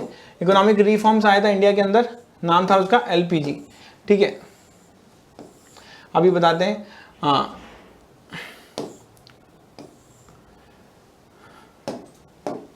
चलो, तो क्या है वो एलपीजी? आप सबको पता होना चाहिए। एलपीजी छोटा सा एमसीक्यू का क्वेश्चन आ सकता है, केस स्टडी नहीं आई है। एलपीजी मतलब कि लिबरलाइजेशन, ठीक है, प्राइवेटाइजेशन एंड ग्लोबलाइजेशन। लिबरलाइजेशन में हमें क्या करना है? पॉलिसी को लिबरल करना है, पॉलिसी को लिबरल करना है, ठीक है। प्राइवेटाइजेशन में क्या करना है? डिसइन्वेस्टमेंट करना है। कहां पे? प्राइवेट सेक्टर में। छोटा सा पोर्शन समझा रहा हूं, public sector, sorry, disinvestment in public sector. Public sector के अंदर कम से कम इन्वेस्ट करना है। हम बात करेंगे ग्लोबलाइजेशन, तो integration of economy of world's economy, integration of countries economy with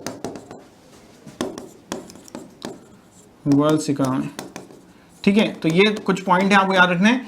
यहाँ पे पॉलिसीज को लिबरल कर दिया जाएगा, लाइसेंस की रिक्वायरमेंट नहीं रहेगी, लाइसेंस की रिक्वायरमेंट कुछ पर्टिकुलर पोर्शन में ही रहेगी, कुछ पर्टिकुलर यहाँ पे हम बोलेंगे ड्रग्स में ही रहेगी, जैसे कि मेडिकल हो गया, अल्कोहल, लिकर, वहाँ पे बिजनेस करोगे तो लाइसेंस की रिक्वायरमेंट रहेगी, अदरवाइज तो लाइसेंस की रिक्वायरमेंट नहीं। प्राइवेटाइजेशन के अंदर पब्लिक सेक्टर को हटा के किस में कन्वर्ट किया जा रहा है आज के टाइम में?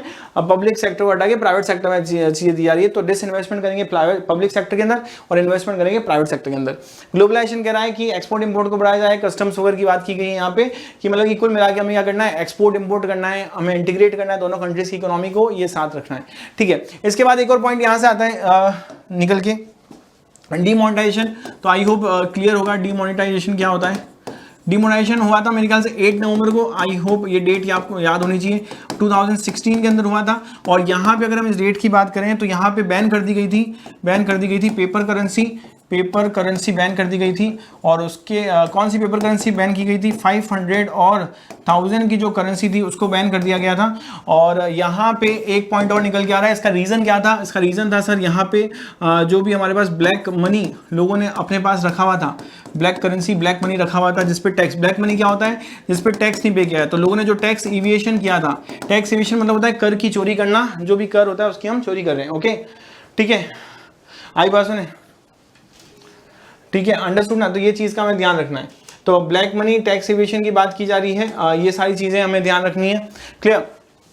अब और क्या क्या चीजें हो रही थी, जो टेररिस्ट अटैक वगैरह कर रहे थे उससे वेपन परचेज कर रहे थे उसी ब्लैक मनी से, तो इस कारण से डिमोनेटाइजेशन किया गया और उसमें हमने क्या किया 500 और 1000 की जो ओल्ड करेंसी थी उसको बैन कर दिया। उसके अलावा हमने न्यू करेंसी इशू की थी। न्यू करेंसी कौन सी इशू की थी? न्यू करेंसी इशू की थी हमने यहाँ पे 500 की और 2000 की है ना, पेपर करेंसी हमने इशू की थी। 2000 की भी बैन हो चुकी है 2019 से, ये आपको याद होना चाहिए, पता होना चाहिए फॉर जनरल नॉलेज। चलो तो अब चलते हैं हम थोड़ा सा आगे, बढ़ते हैं थोड़ा सा आगे। नेक्स्ट वाले लिबरेशन प्राइवेशन ग्लोबलाइजेशन मैंने पढ़ा दिया, क्वेश्चन हम देखेंगे। अब चलते हैं सर नेक्स्ट चैप्टर की बात करते हैं। छोटा सा चैप्टर ही था ये, इसमें कोई दिक्कत नहीं होनी चाहिए। अब बात करते हैं हम नए चैप्टर पे, प्लानिंग। प्लानिंग जैसे ही चैप्टर आता है तो क्या क्वेश्चन आने के चांसेस ज्यादा हैं। देखो यहाँ पे अब ध्यान रखना थोड़ा सा, पिछले साल प्लानिंग से है ना मैक्सिमम क्वेश्चंस आ गए थे। तो इस बार मुझे क्या लगता है सर, ठीक है, इस बार मुझे क्या लग रहा है इस चैप्टर में से कौन सा क्वेश्चन बनेगा? इस चैप्टर में से जो सबसे इंपॉर्टेंट पार्ट मुझे लग रहा है, और आप लिख के लेना, ये क्वेश्चन आएगा टाइप्स ऑफ प्लान का, क्योंकि पिछली बार ये क्वेश्चन नहीं आया था। और पिछली बार क्वेश्चन कौन कौन से आ गए थे? पिछली बार क्वेश्चन आ गए थे प्लानिंग प्रोसेस के, प्लानिंग के फीचर्स की बात कर ली थी, इंपोर्टेंस की बात कर ली थी, ऐसे है ना अजीबोगरीब बहुत सारे क्वेश्चन पूछ लिए थे प्लानिंग से ही उठा के। बट एक्चुअल की बात करें तो जो क्वेश्चन आना चाहिए था वो था टाइप्स ऑफ प्लान। अच्छा, जो चैप्टर्स आना चाहिए था ऑर्गेनाइजेशन से भी क्वेश्चन बहुत कम पूछे, तो इस बार चांसेस ये ज्यादा है कि हमारे पास टाइप्स ऑफ प्लान का क्वेश्चन तो बनेगा इस चैप्टर से, और ऑर्गेनाइजेशन से बहुत ज्यादा क्वेश्चन बनने के चांसेस रहेंगे। ये चीज का आप ध्यान रखना है, ठीक है। तो नेक्स्ट हम चलते हैं सर, आगे बढ़ते हैं और इस प्लानिंग को स्टार्ट करते हैं। प्लानिंग क्या होता है सर? प्लानिंग का मतलब होता है कि आप काम को कैसे करेंगे, जो भी आपका ऑब्जेक्टिव आप डिसाइड करो, तो what is to be done, when it is to be done, how it is to be done and by whom it is to be done. क्या करना है, कब करना है और कैसे करना है और किसके थ्रू वो काम होना चाहिए, ये पूरी प्लानिंग बोलते हैं। मतलब कि आपकी प्रेजेंट सिचुएशन क्या है और आपकी फ्यूचर सिचुएशन क्या है, उसके बीच का जो गैप होता है उसी को हम क्या बोलते हैं? प्लानिंग बोलते हैं। अंडरस्टूड है? I hope it is clear. चलो नेक्स्ट अगर हम बात करें यहाँ पे फीचर्स की, प्लानिंग के फीचर्स की बात करते हैं। मैं हमेशा बोलता हूँ कि एग्जाम के अंदर बच्चे कंफ्यूज होते हैं कि फीचर्स और इंपोर्टेंस लर्न कर लें सर इतनी सारी, तो कैसे लर्न होगी? तो मैं उनको एक ही एडवाइस देता हूँ कि इंपोर्टेंस यहाँ तो लर्न कर लो सारे चैप्टर्स की, यहाँ फीचर्स सारे लर्न कर लो चैप्टर के, और इंपोर्टेंस अगर पूछा तो फीचर्स को वहाँ पे आप डाल सकते हो, फीचर्स के जो पॉजिटिव पॉइंट है इंपोर्टेंस में यूज कर सकते हो। फीचर्स की बात करें यहाँ पे प्लानिंग की, तो प्लानिंग किस पे फोकस करता है? ऑब्जेक्टिव्स को अचीव करने पे फोकस करता है। ये चीज का आपको ध्यान रखना है, क्योंकि ऑब्वियसली हम प्लान ही क्यों कर रहे हैं? विदाउट पर्पस तो कोई प्लान नहीं किया जाएगा ना, तो there should be some objective. तो ऑब्जेक्टिव को अचीव करने में यहाँ पे क्या करेगा? हेल्प करेगा। डिसीजन लेने में, आज मैंने प्लान किया है तो अभी थोड़ी इंप्लीमेंट कर रहा हूँ, आज मैंने प्लान किया है नेक्स्ट 10 डेज के लिए, तो मतलब कि अगर नेक्स्ट 10 डेज मुझे जो भी डिसीजन लेना होगा, मैंने एक प्लानिंग कर रखी है, तो इजीली मैं क्या कर पाऊंगा? डिसीजन ले पाऊंगा। तो इन्वॉल्व करता है डिसीजन मेकिंग को। प्राइमरी फंक्शन है, मतलब कि अगर हम बात करते हैं मैनेजमेंट के फंक्शन की, तो POSDC मैंने आपको बताया ये 5 फंक्शन है। सबसे पहला फंक्शन कौन सा है? प्लानिंग ही है हमारे पास, ठीक है। परवेसिव है, मतलब कि हर जगह पे प्लानिंग होती है। आज मुझे यहाँ पे मैं क्लास ले रहा हूँ तो इससे पहले मैंने प्लानिंग की होगी, that's why I am having a very great panel. उसके अलावा हमने ये सारी चीजें की है, तो हमने क्या किया यहाँ पे? हर जगह पे एप्लीकेबल किया है। एवरीवेयर क्या होगा? एप्लीकेबल होगा। हर जगह पे क्या होगा दोस्तों? ये एप्लीकेबल होगा। अंडरस्टूड। नेक्स्ट अगर बात करें तो फ्यूचरिस्टिक है। फ्यूचरिस्टिक का मतलब क्या होता है कि प्लानिंग फ्यूचर के लिए की जाती है, प्रेजेंट के लिए नहीं की जाती है ना। प्लानिंग जो होती है हम पहले से सोचते हैं, बैकवर्ड चीजों को देखते हैं, पास्ट एक्सपीरियंस के बेसिस पे करते हैं, और करते किसके लिए? फ्यूचर के लिए करते हैं। तो ये ध्यान रखना है ना, अपकमिंग टाइम के लिए होती है। कॉन्टिन्यूस प्रोसेस है, मतलब कि एक ऑब्जेक्टिव को अचीव कर लिया, एक चीज के लिए प्लानिंग कर ली, मैंने अपने नेक्स्ट 10 डेज की प्लानिंग कर ली, तो उसके बाद क्या प्लानिंग नहीं करूंगा? उसके बाद जैसे ही वो नेक्स्ट 10 डेज खत्म होंगे तो नेक्स्ट 10 डेज या 20 डेज की मैं एक नई तरीके से प्लानिंग करूंगा। अंडरस्टूड है? मेंटल एक्सरसाइज की बात करते हैं, तो प्लानिंग जो होती है वो उसमें हमें सोचना पड़ता है, थिंकिंग है ना। हम बिना थिंकिंग के, बिना सोचे समझे प्लानिंग कर सकते हैं क्या? नहीं कर सकते। तो बिना सोचे समझे हम प्लानिंग नहीं कर सकते, तो it's required a thinking exercise. Mental exercise क्या है कहते हैं इसको। अंडरस्टूड है? I hope it is clear with you बच्चों। फीचर्स हो गए हमारे पास क्लियर। नेक्स्ट अगर बात, यहां से इंपोर्टेंट क्वेश्चन निकल के आ रहा है मेरे ख्याल से, ये बहुत इंपोर्टेंट क्वेश्चन यहां से लग रहा है। अभी इस पर्टिकुलर चैप्टर में ये क्वेश्चन नहीं आया था पिछली बार भी। लिमिटेशन, मतलब कि प्रोसेस आ चुका था, इंपोर्टेंस आ चुकी थी, ये सारे पॉइंट्स आ चुके थे। लिमिटेशन की बात करते हैं। देखो जो चीज हमने प्लान कर ली है, तो क्या सच में हमें सक्सेस मिलेगी जिंदगी में उसकी, है ना? जरूरी नहीं है मैंने आज मैंने प्लान बना लिया कि 99% लाने, क्या सच में 99 होंगे? हो सकता है 98 आ जाए, 97 आ जाए, 95 आ जाए। पॉसिबिलिटी है या नहीं है? पॉसिबिलिटी है। तो यहाँ पे कोशिश रहती है, लिमिटेशन के अंदर हमें ध्यान रखना है। तो इट डजंट गारंटी सक्सेस, तो ये सक्सेस की गारंटी नहीं देता, जो कि एक पॉइंट भी हमारे पास, उसको देख लेंगे। तो प्लानिंग यहाँ पे कभी भी आपको सक्सेस की गारंटी नहीं देता, ये चीज का आपको ध्यान रखना है। उसके बाद यहाँ पे प्लानिंग करने में बहुत टाइम लगता है, मेंटल एक्सरसाइज है ना, इट टेक्स टाइम। सोचेंगे, फिर उसको इंप्लीमेंट करना पड़ेगा, और कैसे इंप्लीमेंट करना है वो सारा प्रोसेस सोचना पड़ेगा। तो it's a time consuming process, तो लॉन्ग टाइम लगता है, और यहाँ पे नो इमीडिएट डिसीजन उस पर ले सकते हैं। और प्लानिंग जब भी हम करते हैं तो उसके लिए हमें, अगर हमारा दिमाग नहीं चल रहा सपोज दैट, तो उस केस में हम क्या करेंगे? कुछ लोग को हायर करेंगे, है ना, सीए को हायर करेंगे, करेंगे, सीएस को हायर करेंगे, इंजीनियर्स को हायर करेंगे, अपने अपने फील्ड के जो स्पेशलिस्ट लोग हैं उनको हायर करेंगे, प्रोफेशनल्स को हायर करेंगे और उनको बोलेंगे कि चलो तुम हमें प्लान करके दो for this particular fund, for this particular thing, ठीक है। तो प्लानिंग करके देंगे तो उनको पेमेंट करना पड़ेगा, planning involves a huge cost.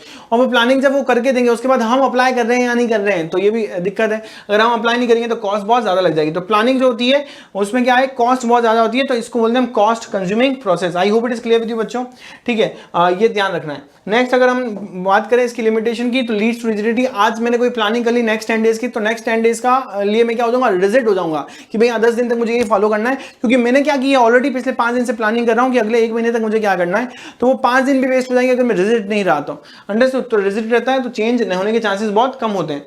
Not work in a dynamic environment, एक बिजनेस जो कि बार बार चेंज हो रहा है, सीजनल बिजनेस की बात करें या कोई ऐसा बिजनेस हम करें जहां पे बहुत ज्यादा चेंजेस आ रहे हैं, तो उस केसेस में ये प्लानिंग काम नहीं करेगी, क्योंकि आप वहां पे प्लान नहीं कर पाओगे, वहां पे आपको इंस्टेंट डिसीजन लेने रहेंगे, ठीक है। तो यहाँ पे आपको इंस्टेंट डिसीजन लेते हैं, जहां पे इंस्टेंट काम होता है वहां पे है ना प्लानिंग काम नहीं करेगी, ध्यान रखना, ठीक है। रिड्यूस क्रिएटिविटी, सिंपल सी बात है, मैं कंपनी का मैनेजर हूं, आप सब लोग क्या हो, मेरे एम्प्लॉइज हो, ऐसा हम एक एज्यूम कर सकते हैं। और यहाँ पे मैंने पहले से प्लान कर रखा है कि काम को कैसे करना है। आप मेरे पास कुछ नए आइडियाज, नए इनोवेटिव आइडियाज लेकर आते हो कि सर इस तरीके के है ना मेथड को अगर आप यूज लोगे तो हमारा जो प्रोडक्शन है वो बढ़ जाएगा और हमारी कॉस्ट भी कम हो जाएगी।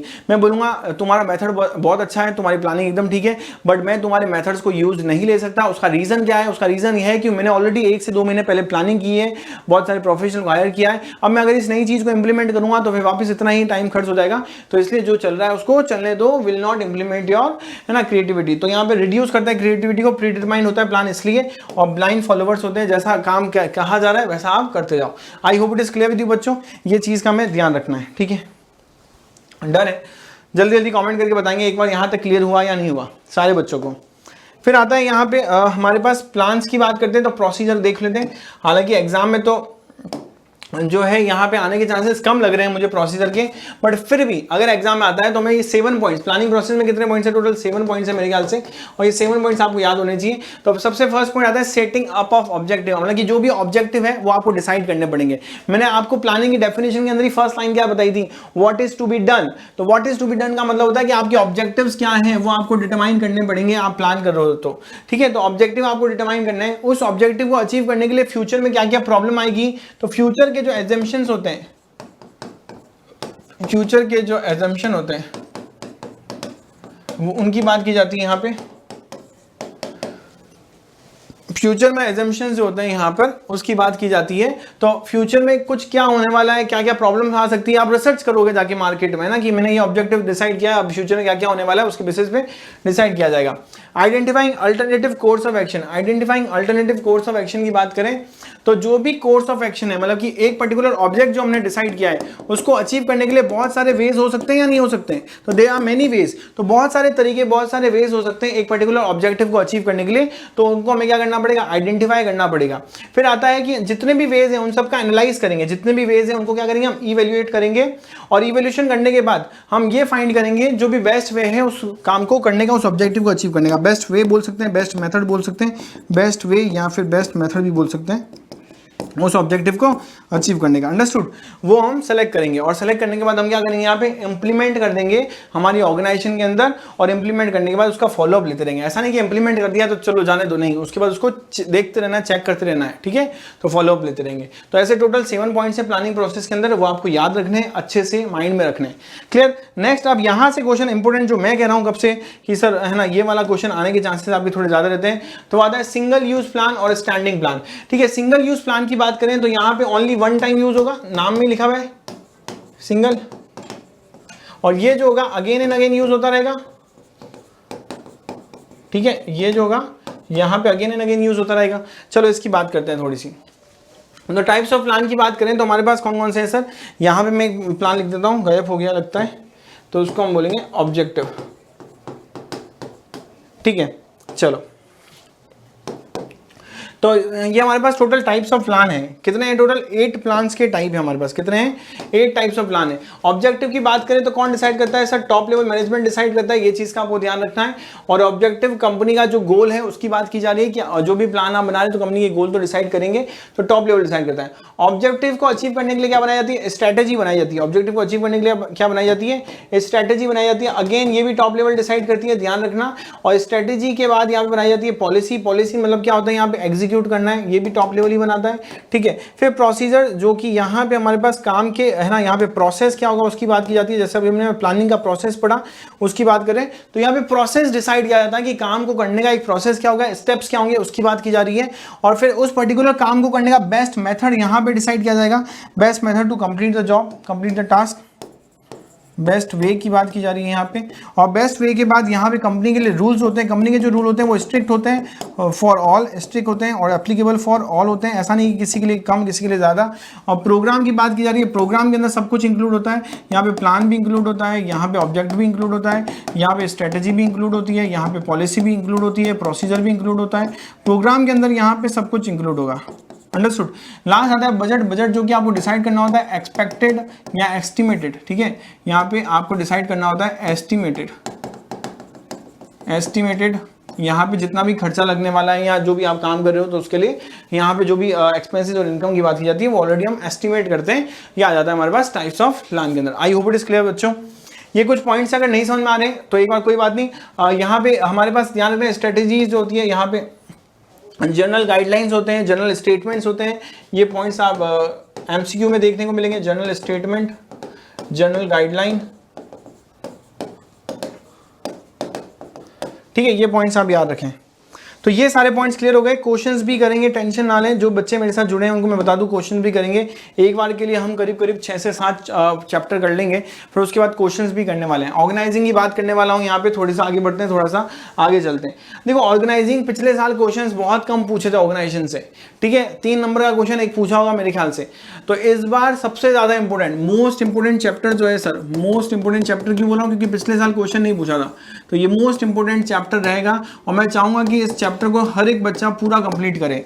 अगर जिसने पूरा कोर्स कंप्लीट कर लिया, ऑर्गेनाइजिंग में छोड़ दिया कुछ पोर्शन, तो मैं उसको कहूंगा वो पोर्शन भी ना छोड़े, इस चैप्टर को तो पूरा कंप्लीट करना है। And I am telling you कि जब आप लोग पेपर देखोगे तब आपको लगेगा कि हाँ सर सही कह रहे थे कि पिछले साल ये पेपर में 3 नंबर का क्वेश्चन आया था। लेंदी चैप्टर है, 10 मार्क का क्वेश्चन है, पिछले साल 3 नंबर का ही आया था, तो ध्यान रखना इस बार आने के चांसेस बहुत ज्यादा रहते हैं, ठीक है। चलो ऑर्गेनाइजिंग की बात करें, डेफिनेशन से स्टार्ट बिल्कुल नहीं करेंगे क्योंकि हमें पता ही है ऑलरेडी, वो चीज़ें तो क्लियर हो चुकी हैं।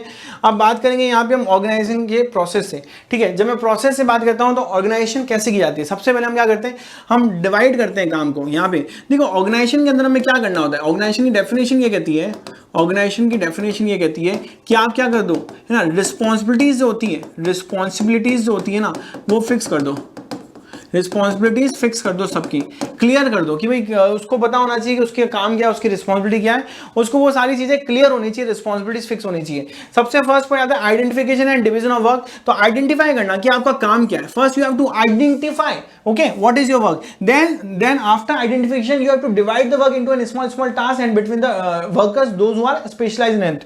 तो यहाँ पे आपको सबसे पहले करना है, आपने अपने काम को आइडेंटिफाई किया, आइडेंटिफाई करने के बाद आपने क्या किया, उसको डिवाइड किया। डिवाइड किसके बीच में किया, जो कि ऑलरेडी क्या है, यहाँ पे इंटरेस्ट रखते हैं उस पर्टिकुलर काम के अंदर, अंडरस्टूड। और डिवाइड भी कैसे करना है आपको, स्मॉल टास्क में, ये ऑलरेडी हम पढ़ चुके हैं प्रिंसिपल्स ऑफ मैनेजमेंट में। डिपार्टमेंटलाइजेशन की बात करें तो डिपार्टमेंटलाइजेशन में क्या हो रहा है, यहाँ पे एज पर द डिपार्टमेंट बन रहे हैं, as per the function. Departmentalisation सुना होगा ना, डिपार्टमेंट्स बन रहे हैं यहाँ पे। तो डिपार्टमेंट कैसे बन रहे हैं, department as per the function. तो एज पर द फंक्शन यहाँ पे डिपार्टमेंट बनाए जा रहे हैं, जैसे कि परचेज का अलग डिपार्टमेंट, सेल्स का अलग डिपार्टमेंट। तो सेल्स का यहाँ पे अलग आ जाएगा, परचेज का अलग हमारे पास डिपार्टमेंट आ जाएगा, और उसके बाद यहाँ पे फाइनेंस का अलग डिपार्टमेंट आ जाएगा, मार्केटिंग अलग आ जाएगा, प्रोडक्शन का अलग आ जाएगा। आई hope it is clear with you बच्चों।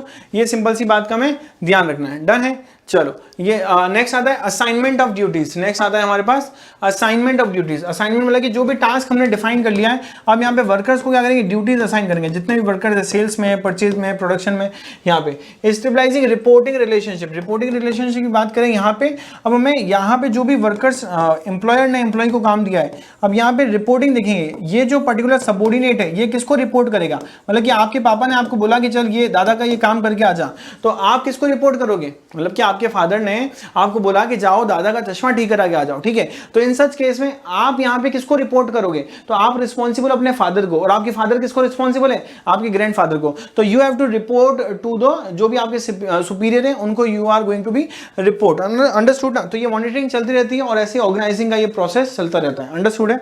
चलो अब बात करते हैं यहाँ पे सबसे एक इंपॉर्टेंट चीज की कि यहाँ पे ऑर्गेनाइजेशन स्ट्रक्चर क्या रहेगा।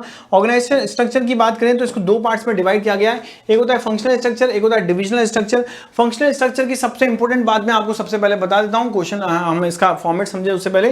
तो फंक्शनल स्ट्रक्चर के अंदर यहाँ पे हम देखेंगे कि जो डिपार्टमेंट्स होते हैं वो डिपार्टमेंट कैसे बनते हैं, department as per the function. Department कैसे बनते हैं, एज पर द फंक्शन बनते हैं, ठीक है, department as per the function बनते हैं। डिविजनल की बात करूं तो डिवीजन में डिपार्टमेंट कैसे बनेंगे, यहां पे डिपार्टमेंट बनेंगे एज पर द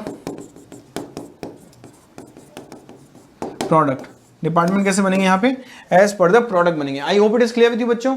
तो यहाँ पे डिपार्टमेंट बन रहे हैं एज पर द फंक्शन, यहाँ पे फंक्शन के अकॉर्डिंग डिपार्टमेंट बनते हैं, और यहाँ पे डिपार्टमेंट बन रहे हैं एज पर द प्रोडक्ट। ये चीज का आपको थोड़ा सा ध्यान रखना है। क्लियर है? I hope it is clear with you बच्चों। तो department as per the function, department as per the product. हाँ, फंक्शनल की थोड़ी और बात करें कि वर्क जो हो रहा है यहाँ पे एक ही प्रोडक्ट लॉन्च किया जा रहा है, ओनली वन प्रोडक्ट होता है यहाँ पे। कंपनी ऑर्गेनाइजेशन जो होती है वो एक ही प्रोडक्ट में डील करती है, यहाँ पे मल्टीपल प्रोडक्ट्स में डील किया जाता है, इसलिए प्रोडक्ट वाइज डिपार्टमेंट बनाए जाते हैं। मल्टी प्रोडक्ट्स जो होती है ऑर्गेनाइजेशन लॉन्च कर लेती है, इसलिए यहाँ पे काफी सारे। अंडरस्टूड है? I hope it is clear. चलो थोड़ी और फॉर्मेट की बात करें तो फंक्शनल स्ट्रक्चर कुछ ऐसा दिखता है कि भाई सबसे पहले एमडी होगा, मतलब कंपनी का जो सीईओ मैनेजिंग डायरेक्टर होगा वो होगा, उसके में प्रोडक्शन डिपार्टमेंट के अंदर में प्रोडक्शन डिपार्टमेंट से रिलेटेड काम होगा, परचेज में परचेजिंग से रिलेटेड काम होगा, फाइनेंस में फाइनेंसिंग वाला, मार्केटिंग में मार्केटिंग वाला। ये सारी बात हमें ध्यान रखनी है। I hope it is clear with you बच्चों, ठीक है। नेक्स्ट आते हैं हमारे पास पॉइंट, बात करते हैं डिविजनल। इसकी एक सेकेंड, चलो प्लानिंग तो हमने कर लिया था ना। हाँ, अब नेक्स्ट पॉइंट पे चलते हैं हम यहाँ पे स्ट्रक्चर के अंदर। तो स्ट्रक्चर में हम बात करते हैं इसके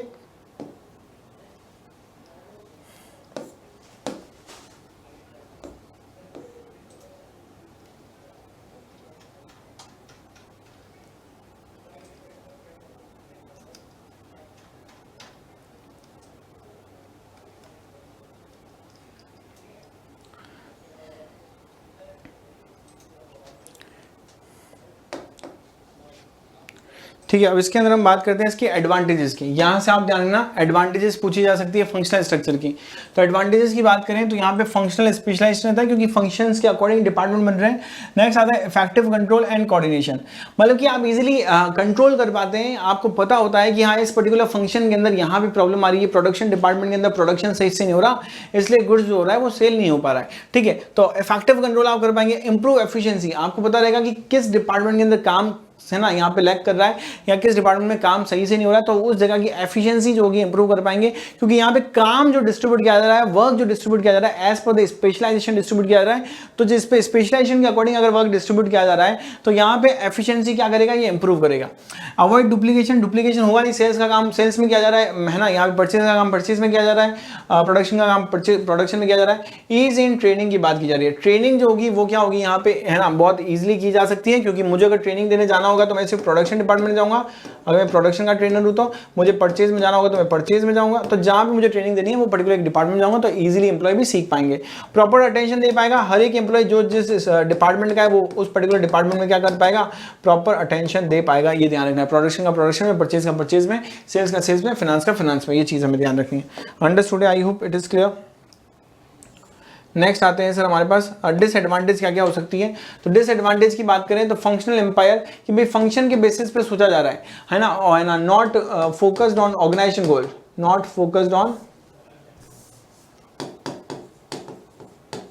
ऑर्गेनाइजेशन गोल। तो ऑर्गेनाइजेशन गोल पे फोकस नहीं किया जा रहा, ठीक है। डिफिकल्टी इन कोऑर्डिनेशन की बात की जा रही है, तो कोऑर्डिनेशन में डिफिकल्ट हो जाएगा क्योंकि हर एक पर्सन क्या करेगा, एक दूसरे को ब्लेम करना लग जाएगा, कॉन्फ्लिक्ट ऑफ इंटरेस्ट रहेगा कि भाई परचेज डिपार्टमेंट बोलेगा कि मुझे ज्यादा रिसोर्सेज नहीं दिए, फाइनेंस वाला बोलेगा मुझे ज्यादा रिसोर्सेज नहीं दिए, सेल्स वाला बोलेगा मुझे रिसोर्सेज नहीं दिए, तो कॉन्फ्लिक्ट ऑफ इंटरेस्ट हो जाएगा। इन फ्लेक्सिबिलिटी रहता है, ऐसा नहीं हो सकता कि भाई परचेज डिपार्टमेंट का एम्प्लॉय जो है वो सेल्स डिपार्टमेंट में काम करना चला या सेल्स का एम्प्लॉय फाइनेंस में काम करना चल जाए, क्या ऐसा पॉसिबल हो पाएगा क्या? नहीं, तो इनफ्लेक्सिबिलिटी रहेगी, फ्लेक्सिबल नहीं होगा, रिजिड होगा, ये ध्यान रखना।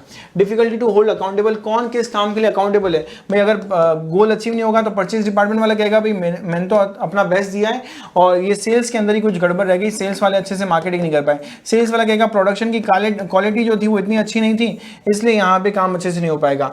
और यहाँ पे प्रोडक्शन वाला कहेगा क्वालिटी इसलिए अच्छी नहीं थी क्योंकि फंड हमें नहीं मिला था, तो फाइनेंस वाले की गलती है। तो सब एक दूसरे को क्या करते पाएंगे, है ना, एक दूसरे पे ब्लेम करते रहेंगे और कोई भी अकाउंटेबल कौन होगा, मतलब कि किसकी वजह से काम कंप्लीट नहीं हुआ वो पता ही नहीं चल पाएगा। आई hope it is clear with you बच्चों, यहाँ तक बात समझ में आ गई? चलें आगे। चलो अब आता है डिविजनल स्ट्रक्चर। डिविजनल स्ट्रक्चर की बात करें तो डिविजनल स्ट्रक्चर कुछ ऐसा बनता है। डिविजनल स्ट्रक्चर में जो डिपार्टमेंट बनते हैं वो किसके बेसिस पे बनते हैं? डिविजनल स्ट्रक्चर में डिपार्टमेंट बनते हैं यहाँ पे हमारे pass on the basis of product, तो प्रोडक्ट के बेसिस पे बनेंगे। यहाँ पे प्रोडक्ट के बेसिस पे डिपार्टमेंट बनेंगे। किसके बेसिस पे? प्रोडक्ट के बेसिस पे डिपार्टमेंट बनने वाले, जैसे कि कॉस्मेटिक का है, गारमेंट्स का है, फुटवेयर का है, ये प्रोडक्ट्स ही हैं, अलग अलग डिपार्टमेंट्स, केमिकल्स का है, तो अलग अलग बेसिस पे डिपार्टमेंट बने। और फिर हर एक पर्टिकुलर डिपार्टमेंट के अंडर में क्या होंगे, वो फंक्शनल डिपार्टमेंट होंगे। यहाँ पे ये चीज़ हमें ध्यान रखनी, वो 4-5 डिपार्टमेंट फिक्स होंगे हर एक के अंदर, ये चीज़ ध्यान रखेंगे। तो इससे क्या होगी, फ्लेक्सिबिलिटी आ जाएगी, कोई और प्रोडक्शन का काम यहाँ पे भी कर पाएगा, यहाँ भी कर पाएगा, यहाँ भी कर पाएगा, तो फ्लेक्सिबिलिटी आएगी या नहीं आएगी? फ्लेक्सिबिलिटी आ जाएगी। हाँ, कॉस्ट थोड़ी सी इंप्रूव हो जाएगी, कॉस्ट थोड़ी सी ज़्यादा लग जाएगी, ह्यूज कॉस्ट हो जाएगी, इसका हमें ध्यान देना है। ठीक है, थोड़ी सी बात और करें इस बारे में, तो क्या कह रहा है सर ये, यहाँ पे एडवांटेजेस की बात करते हैं हमारे पास। ठीक है, एडवांटेजेस जल्दी से नोट डाउन करेंगे।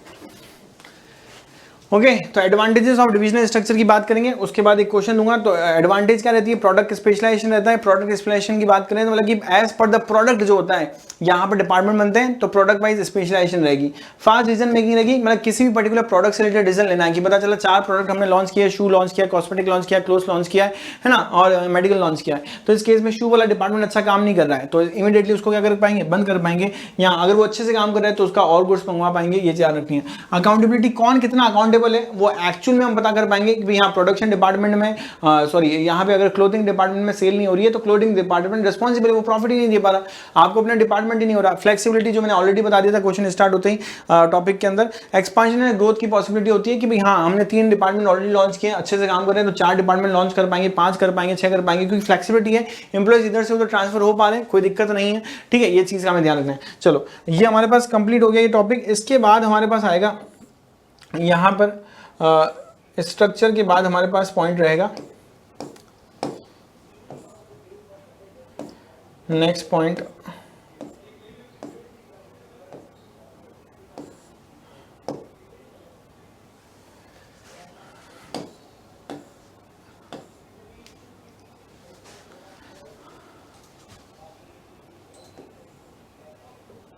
हाँ, जब तक मैं आपको एक क्वेश्चन दे रहा हूं करने को, आप ये क्वेश्चन करें। ये वाला एक क्वेश्चन मैं आपको दे रहा हूँ, बिजनेस एनवायरनमेंट का क्वेश्चन है, आपको क्या करना है, मैच करने कॉलम, और with in a minute I am also coming. ठीक है, जल्दी से मैं आता हूँ यहाँ पर।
तो अब बात करते हैं डिसएडवांटेज किसकी, डिविजनल स्ट्रक्चर की।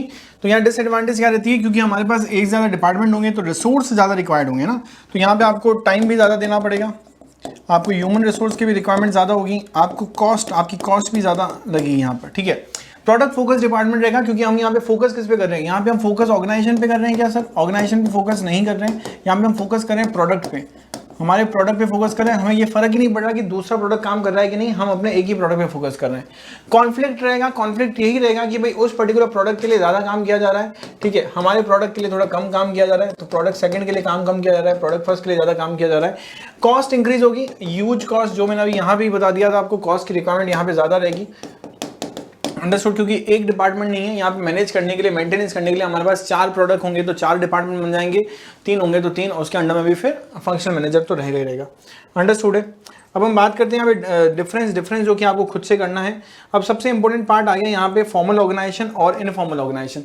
तो जब हम फॉर्मल ऑर्गेनाइजेशन की बात करते हैं तो फॉर्मल ऑर्गेनाइजेशन मतलब कि एक काम करते करते जो ऑर्गेनाइजेशन में रिलेशनशिप क्रिएट होता है, विच इज यहाँ पे डिसाइडेड, ये कौन डिसाइड करता है, हमें ध्यान रखना है, डिसाइडेड कौन करता है, डिसाइडेड बाय द मैनेजमेंट, ये मैनेजमेंट डिसाइड करेगा फॉर्मल ऑर्गेनाइजेशन के अंदर। इनफॉर्मल कौन डिसाइड करता है, informal decide by the informal groups only, तो इनफॉर्मल ग्रुप्स यहाँ पे डिसाइड करते हैं। Formal organization within the boundaries of the organization ही होती है, जो भी हमारा प्रेमाइसेस है ऑर्गेनाइजेशन है उसके अंदर ही होगा ये सारा काम, ठीक है। फंक्शनल और डिविजनल दोनों ही पर्टिकुलर की जो टाइप ऑफ ऑर्गेनाइजेशन होती है वो यहाँ पे एप्लीकेबल होती है, फंक्शनल एंड डिविजनल दोनों ही होते हैं। सिस्टमेटिक कोऑर्डिनेशन भी यहाँ पे रहता है। फीचर्स की बात करें तो स्पेसिफिक रिलेशनशिप रहेगा, यहाँ पे एक पर्टिकुलर फिक्स रिलेशनशिप रहता है सबके बीच में, तो फॉर्मल ऑर्गेनाइजेशन रहता है। Achieve objective sphere in plans as it is lay down rules and procedure essential for their achievements. Effort यहाँ पे जो रहेंगे कोऑर्डिनेट रहेंगे, इंटरलिंक रहेंगे, सब मिलजुल के काम करेंगे क्योंकि फॉर्मल है, ठीक है।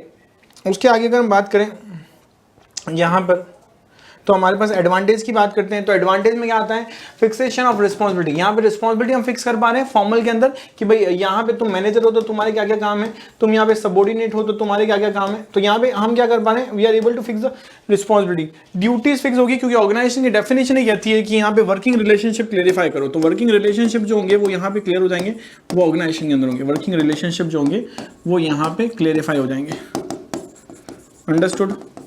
नेक्स्ट अगर बात करें unity of command, unity of command का मतलब होता है कि भाई कौन किसके अंडर में काम कर रहा है वो फिक्स होगा। सबऑर्डिनेट और सुपीरियर का जो रिलेशनशिप होगा, सबऑर्डिनेट और सुपीरियर का सुपीरियर एंड सबऑर्डिनेट का जो रिलेशनशिप होगा वो ऑलरेडी फिक्स होगा, सबऑर्डिनेट का जो रिलेशन होगा वो है ना फिक्स होगा, अंडरस्टूड है। I hope it is clear with बच्चों, ठीक है। Helpful in achieving objective, objectives को अचीव करने में क्या करेगा यहाँ पे, ये हेल्प करेगा, अचीव करने में क्या करने वाला है यहाँ पे, हेल्प करने वाला है। प्रोवाइड स्टेबिलिटी, स्टेबिलिटी प्रोवाइड करेगा, यहाँ पर जितने भी यहाँ पर एम्प्लॉइज हैं उनको स्टेबिलिटी प्रोवाइड करेगा, सबका काम फिक्स होगा कि सबको पता होगा कि मुझे ये वाला काम करना है, तो यहाँ पे सबके वर्किंग रिलेशनशिप क्लियर होंगे तो सबका काम फिक्स होगा, तो स्टेबिलिटी यहाँ पे प्रोवाइड की जाएगी, अंडरस्टूड। अब बात करेंगे थोड़ी सी इसकी डिसएडवांटेज की। डिसएडवांटेज क्योंकि ऑब्वियसली यहाँ पे जब काम करना होता है फॉर्मल के अंदर तो इस तरीके की चेन को हम फॉलो करते हैं, स्कालर चेन जिसको हम बोलते हैं, और यहाँ पे काम करना होगा तो हमें हायरार्की सिस्टम को फॉलो करना पड़ेगा, ABCD है ना, यहाँ पे एम्प्लॉय है हमारे पास, तो यहाँ से इन्फॉर्मेशन यहाँ तक जाने के लिए फिर यहाँ जाएगी, यहाँ जाएगी, फिर G से F, F से E, फिर ऐसे इन्फॉर्मेशन ट्रांसफर होती है, तो इट टेक टाइम है ना, तो टाइम कंज्यूमिंग रहता है, तो टाइम कंज्यूमिंग रहेगा तो इसलिए क्या होगा, हमारा डिसीजन भी होगा वो लेट आएगा, तो that's why delay in action. Lack of initiative, lack of initiative क्यों है, क्योंकि ऑलरेडी सब कुछ ऑलरेडी प्री प्लान होता है, ऑलरेडी है ना फिक्स्ड होता है ये सारी चीजें, तो इसलिए इनिशिएटिव कोई लेता नहीं है। ह्यूमन एलिमेंट्स को इग्नोर कर दिया जाता है, यहाँ पर ह्यूमन एलिमेंट को इग्नोर करते हैं, उसको मशीन की तरह काम करवाएंगे। नेक्स्ट अगर हम बात करें यहाँ पे आता है इनफॉर्मल, इनफॉर्मल की मैं बात करूँ तो इनफॉर्मल के फीचर्स से इस पॉइंट को समझेंगे।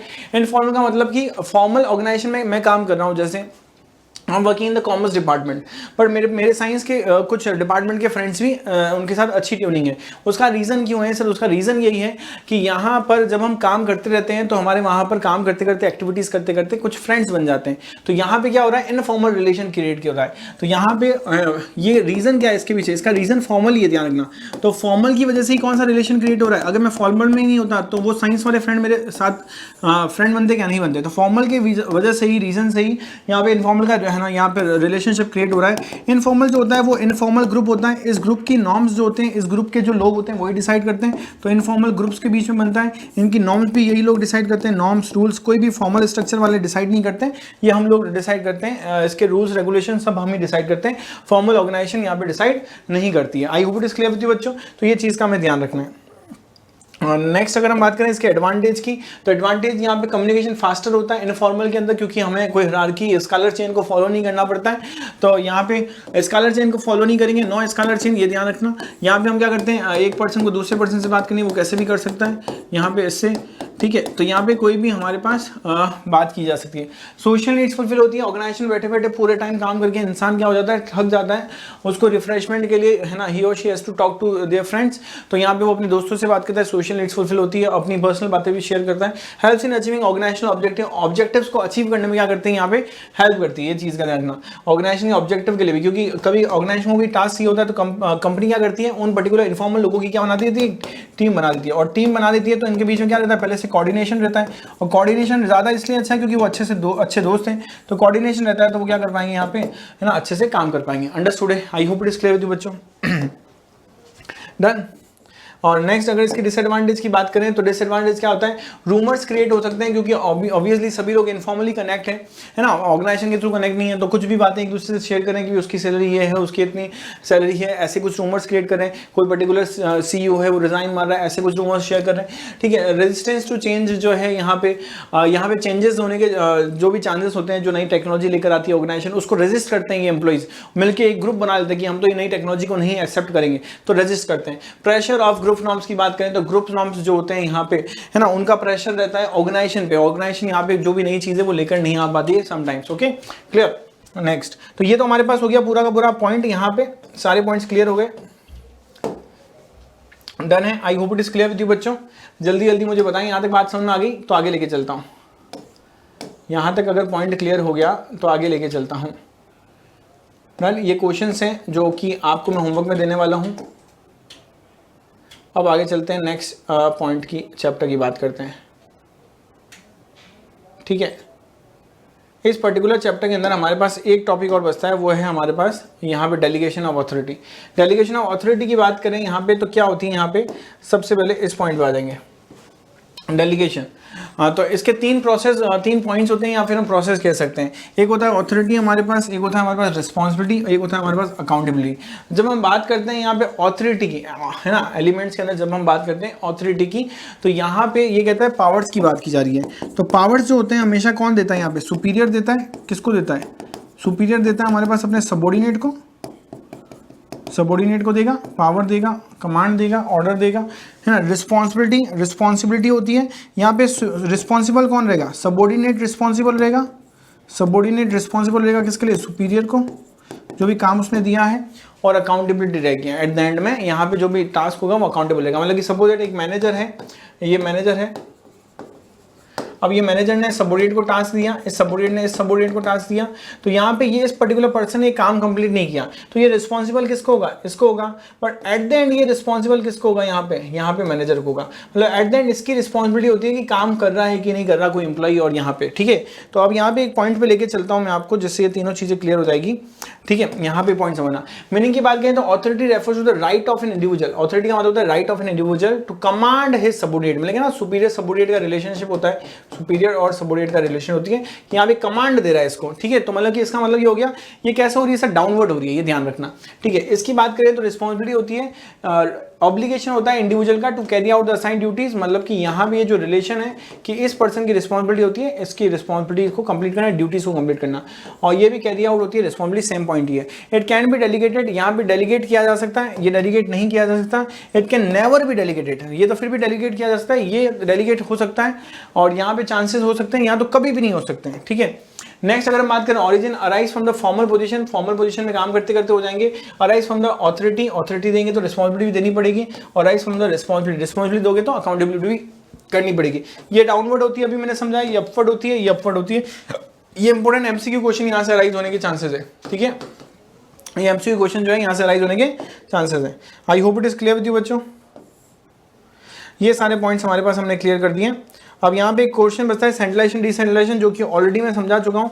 सेंट्रलाइजेशन के अंदर क्या होता है, यहाँ पे डेलीगेशन जो होता है यहाँ पर वो नहीं होता है, नॉट डेलीगेशन ऑफ पावर्स, यहाँ पे नॉट डेलीगेशन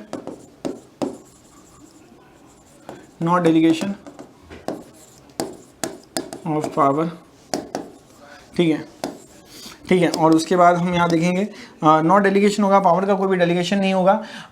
जो भी होता है सेंट्रल लेवल पे होता है, power in on a central level पे रहते हैं पावर, ठीक है। ये पावर्स होते हैं वो कहाँ रहते हैं, सेंट्रल लेवल पे रहते हैं।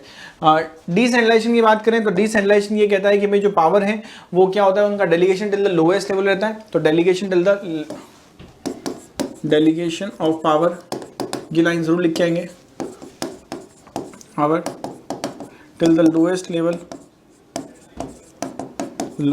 ऑफ अथॉरिटी, ठीक है, till the lowest level of authority. Understood, ये पॉइंट क्लियर हो गया। चलो, तो ये सेंट्रलाइजेशन डिसेंट्रलाइजेशन आपको ध्यान रखना है, अच्छे से पढ़ लेना है। नेक्स्ट अब हम चलेंगे यहाँ पे इसके क्वेश्चन आंसर जो कि लास्ट में करवाने वाला हूँ मैं। अब आते हैं, नेक्स्ट चैप्टर आता है हमारे पास स्टाफिंग। स्टाफिंग के अंदर मैं आपको एक चीज़ क्लियर कर देता हूँ। स्टाफिंग में हम 3 पॉइंट्स पे फोकस करने वाले हैं। स्टाफिंग चैप्टर के अंदर हम 3 पॉइंट्स पे फोकस करने वाले हैं। First is R stands for recruitment, ठीक है। नेक्स्ट इज हमारे पास आता है S stand for selection and T stand for training and development, ठीक है। तो इस पे हम फोकस करने वाले, अंडरस्टूड। तो यहाँ पे हम बात करेंगे सबसे पहले रिक्रूटमेंट की। तो रिक्रूटमेंट क्या होता है, तो रिक्रूटमेंट क्या करता है, कैंडिडेट को अट्रैक्ट करता है टुवर्ड्स द जॉब। तो जो भी पर्टिकुलर जगह पे वैकेंट पोजीशन है, जो भी जगह पे यहाँ पे क्या है हमारे पास वैकेंट पोजीशन है, वहाँ पे क्या करेगा, कैंडिडेट को अट्रैक्ट करेगा, ठीक है, वहाँ पे अट्रैक्ट करेगा टुवर्ड्स अ जॉब, अप्लाई करेगा। उस पर्टिकुलर कैंडिडेट जो भी होगा वो क्या करेगा, अप्लाई करेगा यहाँ पे जॉब के लिए। अब जब उसने अप्लाई कर दिया है तो क्या होगा, यहाँ पे डिसीजन लिया जाएगा। डिफरेंट टेस्ट होते हैं, डिफरेंट यहाँ पे है ना प्रोग्राम्स होते हैं, उसके बेसिस पे यहाँ पे सिलेक्शन का डिसीजन लिया जाएगा। अगर वो एम्प्लॉय सेलेक्ट हो चुका है तो फिर उसको काम के जिस पर्टिकुलर पोस्ट के लिए सेलेक्ट हुआ है उसको क्या दी जाएगी, यहाँ पे ट्रेनिंग दी जाएगी। इस पूरे चैप्टर में यही बात करने वाले हैं, यहाँ पे ध्यान रखना। अब यहाँ पे रिक्रूटमेंट के सोर्स बहुत सारे हैं कि भाई अगर मुझे कोई कैंडिडेट की रिक्वायरमेंट है तो कितने सोर्स के थ्रू मैं रिक्रूटमेंट के थ्रू है ना कहां से मैं रिक्रूट कर सकता हूं। सिलेक्शन की बात करें तो सिलेक्शन का प्रोसेस है, उसकी बात करें तो एक तरीके से हम देखें तो चैप्टर लेंथी है, बट जो इंपॉर्टेंट पोर्शन रहता है वो रहता है सोर्स ऑफ रिक्रूटमेंट। तो इसलिए हमेशा ध्यान रखना, सबसे पहले हम सोर्स ऑफ रिक्रूटमेंट की पे फोकस करेंगे। तो सोर्स ऑफ रिक्रूटमेंट की बात करें, यहां पे हमारे पास सबसे फर्स्ट पॉइंट रहता है यहाँ पे इंटरनल के अंदर हम बात करते हैं तो इंटरनल में 2। इंटरनल का मतलब होता है कि जो भी आपको कैंडिडेट की रिक्वायरमेंट है वो लेस नंबर ऑफ कैंडिडेट की रिक्वायरमेंट है। इंटरनल कब यूज होगा, जब लेस नंबर ऑफ कैंडिडेट की रिक्वायरमेंट होगी तब हम इंटरनल को यूज लेंगे, लेस नंबर ऑफ कैंडिडेट्स की रिक्वायरमेंट होगी, अंडरस्टूड, ये बात ध्यान रखना। अब यहाँ पे लेस नंबर ऑफ कैंडिडेट्स की रिक्वायरमेंट है और कम टाइम में रिक्वायरमेंट है तो हम इंटरनल का यूज लेंगे। अब एक और पॉइंट हमें क्लियर कर देना है कि इंटरनल के अंदर 2 पार्ट होते हैं। इंटरनल के अंदर हमारे पास 2 पार्ट होंगे। एक होगा हमारे पास यहाँ पर प्रमोशन ट्रांसफर और एक होगा हमारे पास प्रमोशन, ठीक है, ट्रांसफर एंड प्रमोशन। थोड़ी सी और मैं बात करता हूं तो ट्रांसफर क्या होता है। ट्रांसफर का मतलब होता है कि सर एक प्लेस से दूसरे प्लेस, एक ब्रांच से एक डिपार्टमेंट से दूसरे डिपार्टमेंट में ट्रांसफर करना। एम्प्लॉय का सेम पोजीशन, यहां पे सेम पोजीशन रहेगी, same position, no change in salary, same remuneration, remuneration मतलब होता है सैलरी, ठीक है, अंडरस्टूड। तो यहाँ पे सेम पोजीशन सेम सैलरी के अंदर क्या हो जाएगा, यहाँ पे एम्प्लॉय का ट्रांसफर हो जाएगा। प्रमोशन की बात करें, यहाँ पे प्रमोशन में क्या होता है, यहाँ पे वर्टिकल ट्रांसफर होता है, एक तरीके से हम ये बोल सकते हैं। यहाँ पे इस तरीके से एक पोजीशन अपग्रेड हो जाएगी पोजीशन, तो यहाँ पे डेजिग्नेशन इंप्रूव हो जाएगी, वो इंप्रूव हो जाएगी। उसके साथ साथ रेम्यूनरेशन भी इंक्रीज हो जाएगी, रेम्यूनरेशन भी क्या हो जाएगी, इंप्रूव हो जाएगी, understood. I hope it is clear with you. तो रेम्यूनरेशन भी इंक्रीज हो जाएगी, इस चीज का भी ध्यान रखना है। तो ये 2 टाइप के सोर्स रहते हैं इंटरनल के अंदर, ये हमने किसमें समझा, इंटरनल में। अब बात करते हैं एक्सटर्नल की। तो एक्सटर्नल की बात अभी आपके सामने करते हैं थोड़ी सी। यहाँ पे एक्सटर्नल की बात करते हैं हमारे पास। हाँ, अब सोर्स ऑफ रिक्रूटमेंट में इंटरनल एक्सटर्नल तो हमने समझ लिया। अब यहाँ पे एक्सटर्नल के अंदर क्या क्या पॉइंट्स है वो देखना है। एक्सटर्नल मतलब कि हम कैंडिडेट्स की रिक्वायरमेंट क्या है, maximum number of candidates are required. External का मतलब होता है maximum number of candidates required, maximum number of candidate requires. तो उस केस में अगर हम बात करें तो हम क्या कर सकते हैं, कहाँ से एम्प्लॉइज को लेकर आएंगे। तो सबसे पहला तरीका होता है कैंपस रिक्रूटमेंट, जो मैं हमेशा बोलता हूँ। 3 इडियट्स का एग्जांपल आप याद रखो, 3 इडियट्स सभी बच्चों ने देखी ही होगी। तो यहाँ पे उसमें क्या होता है, एक कंपनी जो होती है वो कैंपस में जाती है, इंजीनियरिंग कॉलेज के अंदर जाती है, और वहाँ पे जो बच्चे फाइनल ईयर का एग्जाम दे रहे होते हैं या देने वाले होते हैं, उनमें से उनका इंटरव्यू लेती है और उनको फिर सेलेक्ट करती है अपने पर्टिकुलर एग्जाम्स के लिए। तो यहाँ पे क्या होता है, campus recruitment. Understood. Campus recruitment क्या कहता है, यहाँ पे कॉलेज में आके कंपनी क्या करती है, सेलेक्ट करती है फ्रेशर्स को। इसमें कंपनी को भी फायदा ये होता है कि फ्रेशर सेलेक्ट होते हैं, नया टैलेंट आता है, नई एनर्जी आती है। नेक्स्ट आता है मैनेजमेंट कंसल्टेंट। बहुत सारी ऐसे एजेंसी है, कंसल्टेंट है, प्लेसमेंट एजेंसीज है, जिनको जो कमीशन लेती है और वो क्या करती है, यहाँ पे आपको क्या करती है, जॉब दिलाने का यहाँ पे एक है ना प्रॉमिस करती है। नेक्स्ट आता है एम्प्लॉयमेंट एक्सचेंज, जो गवर्नमेंट का पोर्टल था, जो कि अब यूज ही नहीं आता, तो मेरे ख्याल से इसका क्वेश्चन आएगा भी नहीं। एडवर्टाइजमेंट की बात करें, एडवर्टाइजमेंट कहाँ होता है, न्यूज़पेपर में, जर्नल में, टेलीविजन में। न्यूज़पेपर में एडवर्टाइजमेंट आता है, वैकेंट पोजीशन, वैकेंसी, वांटेड, है ना, ऐसी कुछ एडवर्टाइजमेंट आते हैं। या जर्नल में आता है, कंपनी की खुद की मैगजीन्स होती है, वहाँ पे आता है। टेलीविजन में आ सकता है, रेडियो में आ सकता है। डायरेक्ट रिक्रूटमेंट क्या होता है, कंपनी क्या करती है, यहाँ पे कंपनी अपने नोटिस बोर्ड पे लगा देती है कि हमें इतने एम्प्लॉइज की रिक्वायरमेंट है। ये डायरेक्ट रिक्रूटमेंट कहाँ पे यूज की जाती है, अनस्किल्ड एम्प्लॉय के केस में ना, अनस्किल्ड या सेमी स्किल्ड होते हैं ना जो, वहां पे ये इसका यूज किया जाता है। ठीक है, थोड़ी सी और बात करें लेबर कॉन्ट्रैक्टर। तो एक कॉन्ट्रैक्टर होता है जिसको कंपनी अपॉइंट करती है। वो कॉन्ट्रैक्टर मोस्टली बिल्डिंग या कंस्ट्रक्शन या जो भी कंस्ट्रक्शन कराना है, वो कॉन्ट्रैक्टर अपने अंडर में ही लेबर्स को अपॉइंट करता है। तो यहाँ पे जो कॉन्ट्रैक्टर्स के अंडर में लेबर अपॉइंट हुए हैं, कॉन्ट्रैक्टर्स के अंडर में जो लेबर्स अपॉइंट हुए हैं, वो डायरेक्ट कॉन्ट्रैक्टर को रिस्पॉन्सिबल है, वो कंपनी को रिस्पॉन्सिबल नहीं होंगे, ध्यान रखना है। कैजुअल कॉलर्स की बात करें तो यहाँ पे कैजुअल कॉलर्स का मतलब होता है बहुत सारे लोगों ने इंटरव्यू दिया है, सारे सेलेक्ट नहीं हुए, तो जो बाकी जो कंपनी का रिज्यूम रहते हैं जो सेलेक्ट नहीं हुए, वो कंपनी अपने डेटाबेस में सेव रखती है, और कंपनी उस डेटाबेस में सेव रखे हुए एम्प्लॉय को इन फ्यूचर जब कंपनी को वापस वैकेंट पोजीशन की रिक्वायरमेंट होती है, तो उन्हीं रिज्यूम को वापस निकालती है और कॉल करना स्टार्ट करती है। That is known as casual caller. Recommendation of employee, मैं इस कंपनी में काम कर रहा हूं, पहले से ही काम कर रहा हूं, अब मैंने यहाँ पे है ना रिकमेंड कर दिया कि मेरा भाई है जो किसी और कंपनी में काम करता है, मैं चाहता हूँ कि उत्कर्ष में आगे काम करे, फिजिक्स वाला में आगे काम करे, या बायजूस या दूसरी कंपनी में जाकर काम करे, मैं जिस भी कंपनी में काम कर रहा हूँ। तो इससे क्या होगा, रिकमेंडेशन कर दिया जाएगा एम्प्लॉयज का। वेब पब्लिशिंग की बात करें तो वेब पब्लिशिंग कंपनी की वेबसाइट पे करियर का ऑप्शन एक दिया जाता है, टैब दिया जाता है, जहाँ पे आप जाके डायरेक्ट उस कंपनी की रिक्वायरमेंट्स को देख सकते हैं कि वहाँ पे कितने लोगों की रिक्वायरमेंट है या नहीं है। अंडरस्टूड। ठीक है, नेक्स्ट अगर हम बात करें इस पर्टिकुलर पोर्शन के अंदर, तो चलते हैं थोड़ा सा आगे। अब आता है सिलेक्शन की बात करते हैं। सिलेक्शन की बात करते हैं हम, तो सिलेक्शन में हमें ध्यान रखना है सिलेक्शन प्रोसेस को।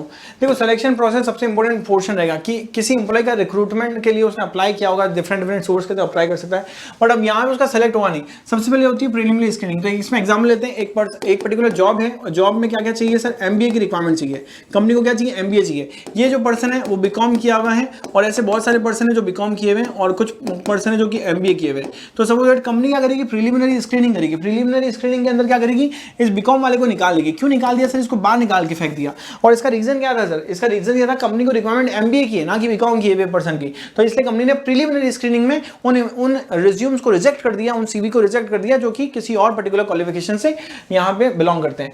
तो कंपनी ने अब MBA वालों को आगे लिया। प्रीलिमिनरी स्क्रीनिंग जिसने पास किया वो कहां जाएगा सर, यहां पे सिलेक्शन टेस्ट में।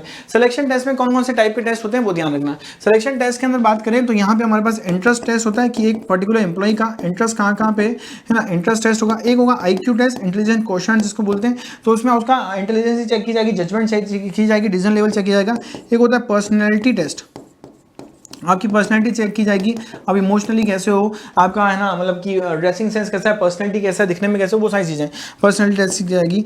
ठीक है, और आपका एटीट्यूड कैसा है, कैसी चीज़ों को हैंडल करते हो, है ना, वो बहुत ज़्यादा इमोशनल तो नहीं हो, कुछ कह दिया तो सुसाइड तो नहीं कर लोगे, ऐसा पर्सनैलिटी टेस्ट की जाएगी। उसके बाद पे यहाँ पे इंटरेस्ट है, IQ टेस्ट, पर्सनल टेस्ट, और यहाँ पे एक हमारे पास टेस्ट और होगा, यहाँ पे ट्रेड टेस्ट। ट्रेड टेस्ट की बात करें तो जिस पर्टिकुलर पोस्ट के लिए आप अप्लाई कर रहे हो, उस पर्टिकुलर पोस्ट रिलेटेड आपको नॉलेज है या नहीं, तो वो ट्रेड टेस्ट में आपका एम्प्लॉय किया है ना, इंटरव्यू किया जाएगा, तो ट्रेड टेस्ट में। तो सिलेक्शन टेस्ट अगर जो बच्चा पास हो गया, जो कैंडिडेट पास हो गया, वो जाता है नेक्स्ट एम्प्लॉयमेंट इंटरव्यू के अंदर, मतलब कि फेस टू फेस इंटरव्यू होगा। यहाँ पे फेस टू फेस सारे टेस्ट देने के बाद यहाँ पे फेस टू फेस क्या होगा, इंटरव्यू होगा। फेस टू फेस में उसकी पर्सनल इन्फॉर्मेशन पूछ जाएगी, उसकी क्वालिफिकेशन पूछ जाएगी, मतलब उससे रिलेटेड बात की जाएगी, 1-to-1 बात की जाएगी। ठीक है, वो डिपेंड करता है कंपनी का डायरेक्टर क्या क्या बात करता है, उसकी इच्छा है। और फिर उसके बाद जैसे ये हमारे पास पॉइंट हो गया, फिर 4th नंबर पॉइंट होगा रेफरेंस और बैकग्राउंड चेक किए जाएंगे उस एम्प्लॉय के। भाई यहाँ पे उसके रेफरेंस और बैकग्राउंड चेक करना यहाँ पे क्या है, बहुत ज्यादा जरूरी है। कि वो कौन सी कंपनी पहले काम करता था, ठीक है, उसके नोन कोई लोग रहते हैं या नहीं रहते हैं, क्योंकि आजकल क्या होता है ना, बहुत सारे लोग जैसे कि हम भी चल रहा था सीए, तो बांग्लादेशी लोग यहाँ पे आके रहे में विदाउट फेक आईडी कार्ड, यहाँ फेक है ना, यहाँ पे आइडेंटिटी कार्ड बना के, ठीक है, तो यहाँ पे उनका चेक करना जरूरी होता है, बैकग्राउंड वगैरह। फिर उसके बाद यहाँ पे उसको चेक करने के बाद सिलेक्शन डिसीजन लिया जाता है, सिलेक्शन डिसीजन के बाद यहाँ पे मेडिकल एग्जामिनेशन कराया जाता है, उसकी पूरी बॉडी चेकअप कराई जाती है, और फिर यहाँ पे उसको जॉब ऑफर की जाती है, और यहाँ पे लास्ट में कॉन्ट्रैक्ट ऑफ एम्प्लॉयमेंट, मतलब कि उसको लेटर ऑफ अपॉइंटमेंट दे दिया जाता है कि भाई इस आपको इस पर्टिकुलर डेट से ज्वाइन करना है और इस पर्टिकुलर टाइम पर आना है, ये टाइम रहेगा, ये सैलरी रहेगा, सही टर्म्स एंड कंडीशन डिसाइड करके आने और जाने का टाइमिंग, छुट्टियां, लीव कितनी होगी, सब कुछ डिसाइड करके कॉन्ट्रैक्ट ऑफ एम्प्लॉयमेंट दे दिया जाता है। This is all about the selection process. I hope it is clear with you बच्चों, यहाँ से बात समझ में आ गई। चलो उसके बाद हमारे पास यहाँ पे सबसे इंपॉर्टेंट रहता है ट्रेनिंग एंड डेवलपमेंट। तो यहाँ पे हम देखते हैं ट्रेनिंग की बात करते हैं, तो यहाँ पे ये जो कंसेप्ट है इससे समझ आएंगे ट्रेनिंग। तो ट्रेनिंग की बात करें तो ये क्या होता है, आपकी स्किल्स को इंप्रूव करता है, नॉलेज और स्किल्स को। और डेवलपमेंट की बात करें तो ये ओवरऑल ग्रोथ पे फोकस करता है। किस पे फोकस करता है, ये ओवरऑल ग्रोथ पे फोकस करता है। अंडरस्टूड।